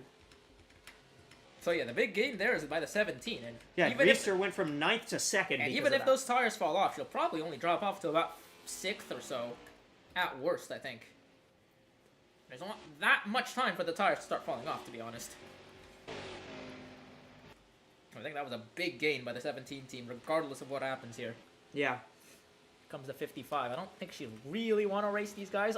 The only way I think the 17 can win is if some insane caution happens right now. Well, she'd need a rash of cautions. Yeah. A lot of short stop-and-go restarts to end the race is what the 17 would need, and I'm not really sure we can do that now. There's Yeah. only 17 cars on the track right now. But the good news for Reister, as long as she stays on the lead lap, she's guaranteed a top 10. Yeah. I think that's likely to happen. So this would be her second top 10 of the year, if she can hang on. It's a 6-second gap between Handstrom and Reister, and the 19 really did a good job strategy-wise. Delad's still trying to get through Reister.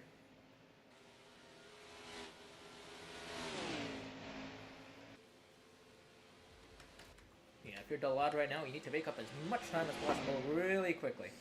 And I don't- Jukovic, she's a lap down. She's going to fall 2 down. She's on old tires because she had that tire issue. Yeah. She's not going to pit the rest of the way. She's just going to try to finish the race. Yeah, Jukovic is now. The cycle's gone back on her now.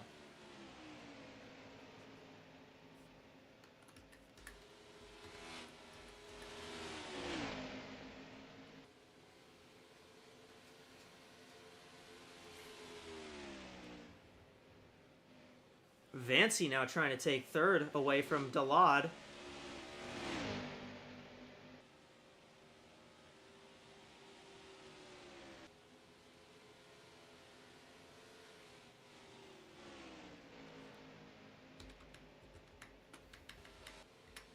But Handstrom's gone. She is well away, well disappeared.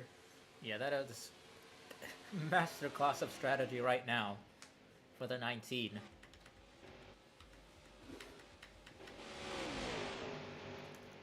And the gap's been trimmed a little bit. Mhm. Down to 5.4.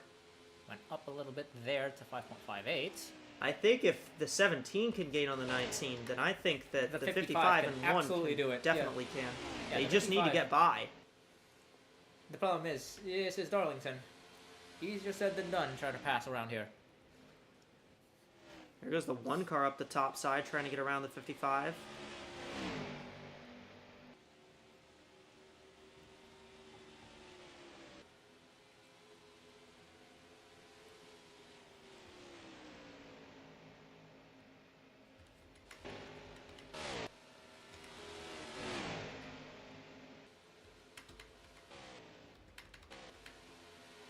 Advancing out of 3rd. Stoneman is in 8th. So if you're watching that points battle, the 1 and the 10 are still going to be split by a very small chunk of points.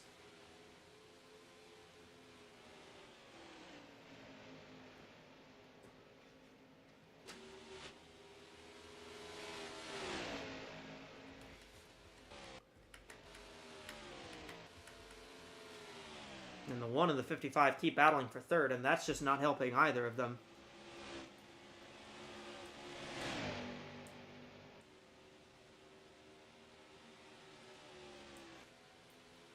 The Lod to 3rd now.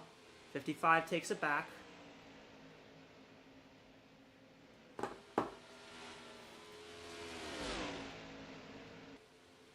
And it's kind of, two drivers you expect to see at the front. And then one who you really don't. Daryl Reister's definitely much more of a surprise up here at the front of the field. Yeah, 100%. We thought she'd be able to gain a big advantage by taking the undercut, but we didn't think it was going to be this big. She gained about, say, 7 seconds on the, it was a little bit more than that, 8 seconds in the 19 initially.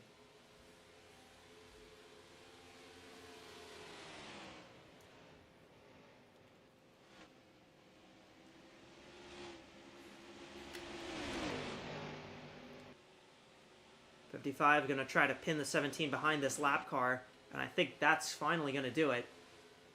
But now the 55 is going to have, 14 laps to make up 7 seconds? I don't think that's anything that's going to be done. Mm-hmm.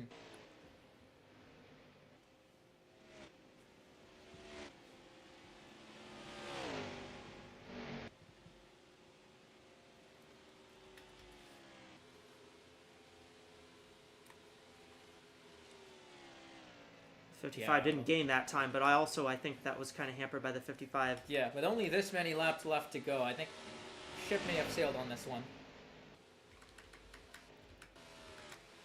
Vancy's taken 3rd. Javid is caught up to all these cars now. There's Handstrom. Just trying to get around some lap traffic. Delod did gain a good chunk that time. About 5/10, about half a second. But Delod's going to need to gain that much basically consistently. In fact, she's going to need to gain more than that. We are just about to reach our windows. 11 to go. With Arlen Handstrom out front. Bria Delod sitting 2nd. 5.8 seconds back. She is gaining a decent bit. Felicia Vancy 3rd, Dira Reister 4th, Isa Ijavida 5th, Sophie Chantazé is 6th. It's Eva Jarsraj 7th, Laurie Schliesenbach 8th, Adi Stoneman 9th, and Mika Gennaro in 10th. Those are your 10 lead lap cars, which are also the top 10. Gap went from 7.1 to 5.8. It's now 4.7. Well, the gap's getting taken off chunks at a time. 55's Oh, really but she's in the sending it. wall. See what I mean? Oh, man, she wants that. She wants it bad. 19's also kind of negotiating around lap traffic as well. Both of them have to negotiate their way around lap traffic here, so everyone's got some work to do. But I have to think that this lap may have really hurt the 55. No, She's it didn't. still gained. It didn't. Never mind. Never mind. She got on the fence and still gained a decent amount of time. Still gained 4/10. Oh my I'm not sure 4/10 is enough. It might not be enough, but 55 kind of cruising here. And I think the 19 is really cruising. I think she is not really going for it. Yeah, 19. Even with the gap as it is right now, yeah, only less than a tenth. That's not The going to be enough. 55 is being held up now in this lap traffic. I mean, that's the thing. I think we've seen the 55 can make up those seconds at a time.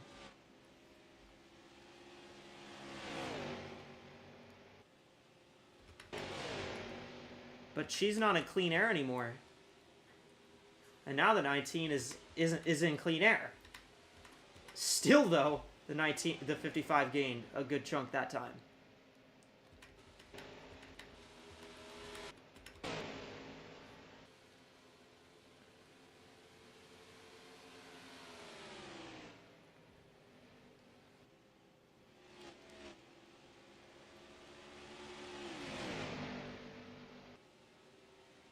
I don't think she's going to gain that much this time, though. Yeah. She'll have to take seconds every lap here. 55 needs to be perfect, basically.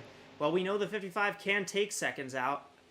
The problem is, can she take seconds out every lap while running the inside, while the 19 is already cleared? That's the problem now. The problem is that the 19 is cleared. The 19 isn't behind anyone anymore.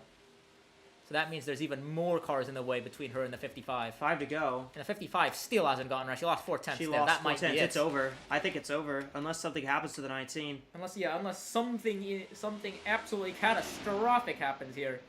The 55 is effectively just throwing caution to the wind now. She can't get by the lappers. That's what's hurting her.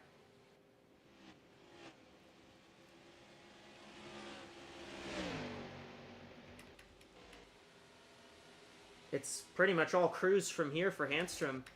Handstrom knew I think Handstrom realized she had to turn up the jets, and she's doing it.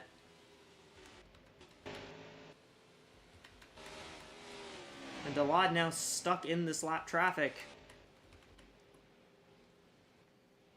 Yeah. 19 just needs to kind of cruise to the end here.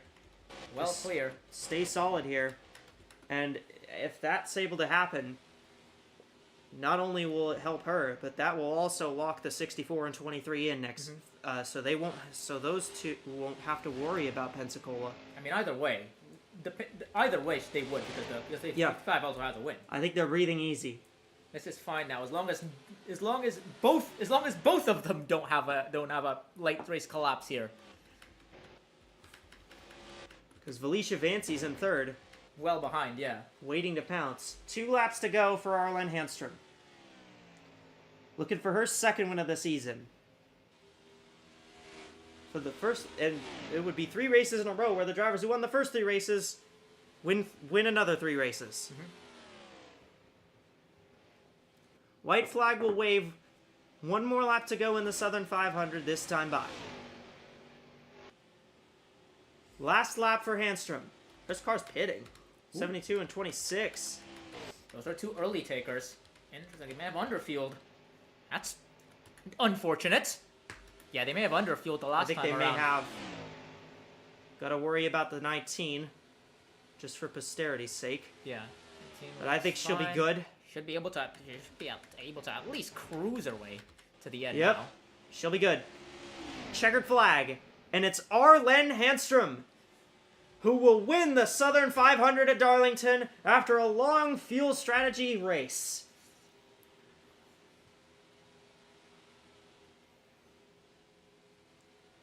And hey, that didn't take as long as I thought it would. No, it didn't. Lod takes second. Vancy, Javida, and Reist are top 5 for the 17 team.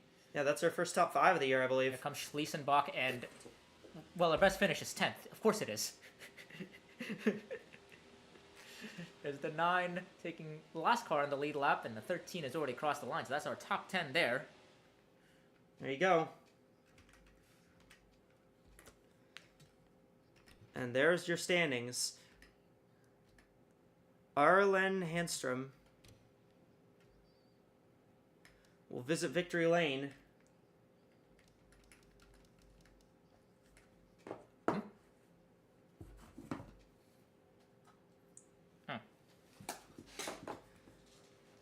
And we're going to rush Rasha back down to the studio here real quick. But a very, very fun race here from Darlington. 9 cars end up finishing this race on the lead lap.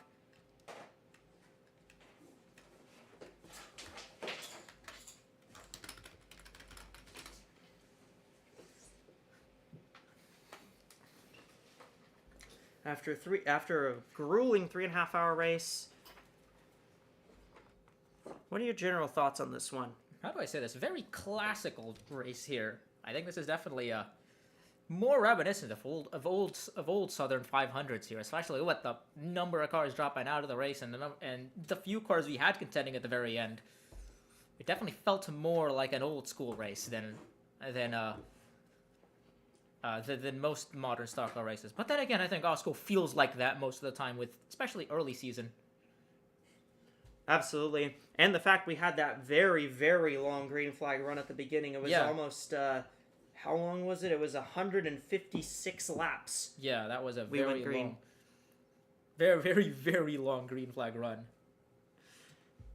Well, with that being said, Rasha, take it. I'll issue it down to you to take it over back down there in the FanDuel studio with Ellie, and you two will discuss the ending of the race and the playoff ramifications this has, and everything else that you'll need to know going into Pensacola next week.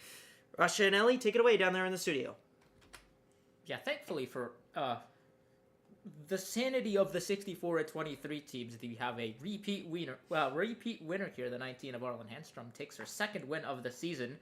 Bria Delade finishes in second. So either way, with one of those two drivers, we would have had a repeat winner regardless, unless both of those cars dropped out very late in the race. But that thankfully keeps the playoff battle very close, both on wins and points, as both Felicia Vancy and Audie Stoneman had good races here. Both of them led plenty of laps. We'll see, I suspect the 10 of Audie Stoneman may have taken the most laps led bonus here, which would give her 1 point to claw back the gap towards Felicia Vancy, who finished third here. So we're gonna have a lot of it once again, just like in the Continental Series. We're gonna have a lot of eyes on multiple cars here at Pensacola. We're gonna have to look at that points battle and potentially on the on any leaders trying to win their way into the playoffs here, especially the fact that it's Pensacola coming up. Obviously, that race is going to be a whole bucket of worms. Yeah, that was actually not even actually. I expected it to be a great race, but that was an amazing race to watch.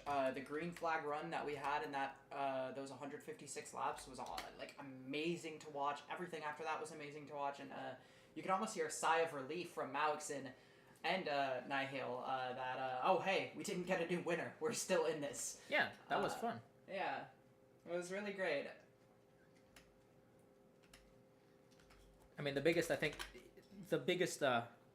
those two are probably the biggest winners from this race that aren't named Arlen Handstrom. Handstrom's win is going to push her up the field, I think, given that pretty much everyone else had problems. We saw what happened to this 23 and 64. The 18 blew up halfway through the race. The 93 had a race of all time to talk about. Rina Tosma had an eventful race. Our wins leader here in the AWSCO Windows Cup Series had a really eventful race today. Ended up upside down to end her race, I think, and had all sorts of problems before that. Obviously, thankfully, she's already in the playoffs, so doesn't have anything to worry about. Just a bit of a mulligan here, I guess, to take from this race. But a lot of eyes here on both the playoff battle and our final. Our in-season tournament finals. That'll be between Carly Byrne in the 9 and Michele Yatica in the 92. Yeah, and with the playoff battle now, it's it's still tight. It's not as tight as it would have been if somebody won today, but it's still really close. And I think it'll be interesting to It's still, see. yeah, it should still be really tight. I think it should still be within 5 points at most. Yeah. But it's going to be really interesting because Vancy had a great race, but so did Stoneman, so it's going to be really interesting to see where they come out Yeah. on the cut line. It's going to be extremely close between those two. Yeah.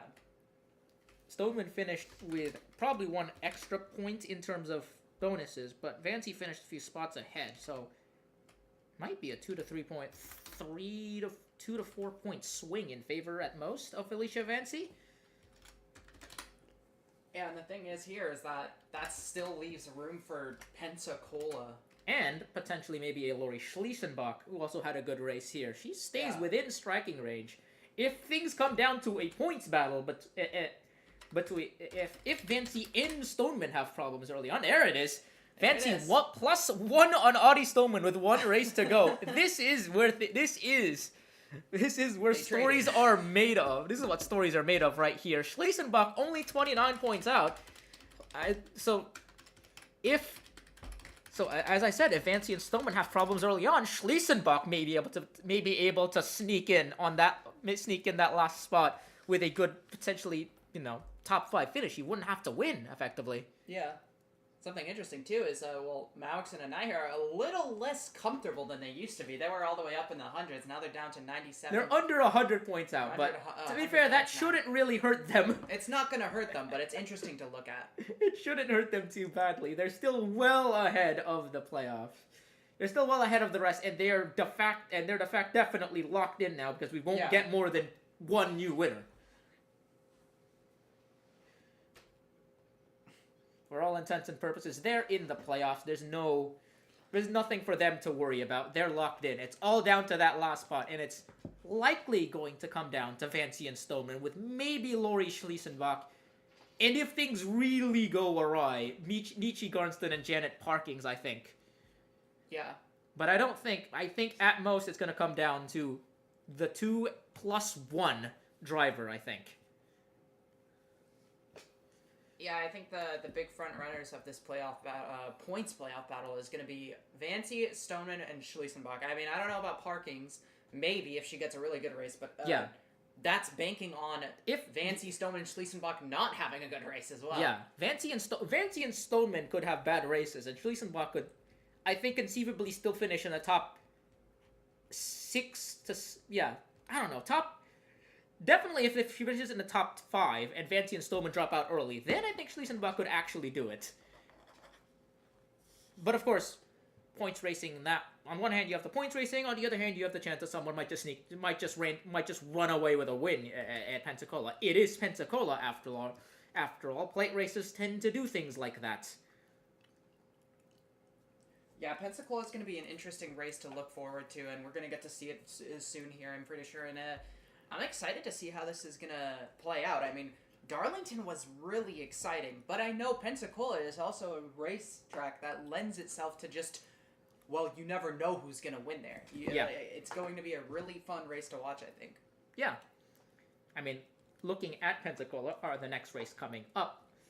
Obviously, that's going to be the regular season finale for both series. It's going to decide things. That's going to decide things in both the playoff field in both series, and there's still things to fight for in both spots to fight for in both series, not only in the form of a win, but on points as well. Both very close points battles as well, from what I remember. So that's really gonna be interesting now. Yeah, it's gonna be an intense race to kind of finish the regular part of the series and to get into the playoffs finally. It's gonna be intense on both series, Cup Series and Continental, and I think anybody who's a fan of competitive racing is gonna really be interested tomorrow. Yeah. Or not tomorrow, next week. Next week, yeah. All right. With that, I think we're gonna wrap up the post-race show here today. Bit of a long race, not as long as I thought it would be, but still a very entertaining race, I think, here in Southern 500 at Darlington. And with that, I've been Rasha. Good to have you here in the studio and in the booth, I guess. Pulling a bit of double duty here today. And we'll see you guys next week for the Pensacola doubles, and that's gonna be a real barnstorm of a race. I think. Take things to Echo now. We should finally wrap up the broadcast. Yeah, and a real fun race here from the Darlington Raceway in the Southern 500. Arlen Handstrom is the winner. Next week, we're at Pensacola for the regular season finale. It will be an absolute barn burner of a race. I am sure you will not want to miss Pensacola. On behalf of Ali Rasha and Dan Wilkins, thank you so much for joining. I'm Echo. Thank you so much for watching.